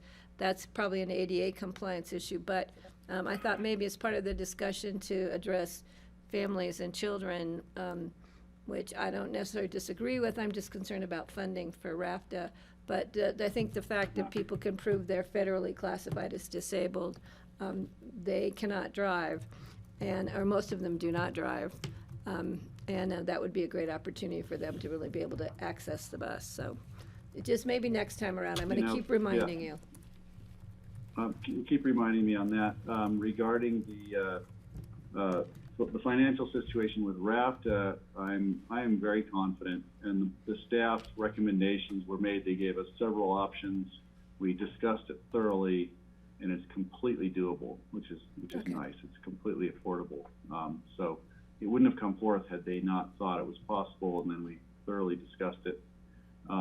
And wiser heads prevailed regarding the budget, and what we can afford to do with the fare reduction, but that is certainly doable. So Yeah, I that's wouldn't good. worry about that, Patty. They're on top of it. Well, that's good to hear. But if we start to extend it to college age, then it's going to be postgraduate, and then it's going to be paying off your college loan age. But I think reducing it, or whatever they did for families, will hopefully I can understand families, the cost of having to get on the, to ride the trauma of getting your kids on and off the bus with all their ski gear, and then having to pay that amount is tough. So I think this will hopefully help. And Thanks, Patty, Greg. in contrast, I've heard many comments from people who are proposing that we pay people to get out of their cars. Like, what would we pay to remove cars from Highway 82? And so free bus fare may be the easiest thing we can do. That's definitely a way to do it. I Thank agree. you. That's enough for me. Thank you, Greg. Rich? Yeah, just a couple of quick follow-ups. So the attorney's office said it's okay to move forward. We did check with them on the code, so we're good there. Okay. And then Kelly, there is going to be an APSHA budget presentation on October 26th, so they will be coming before you. Got it. Okay? Thank you. Thanks. Any other items for open discussion? No, for the but I last- agree to allow Rich and Phyllis to sign the contracts. Yeah, and we said that. Yeah, cool. Okay. All right, cheers. Thanks for the good work today, and we'll see you Great. all next Tuesday. You got it. Thanks, guys. Thank you, Grassroots. Thanks, Grassroots. Thanks, guys. Thanks,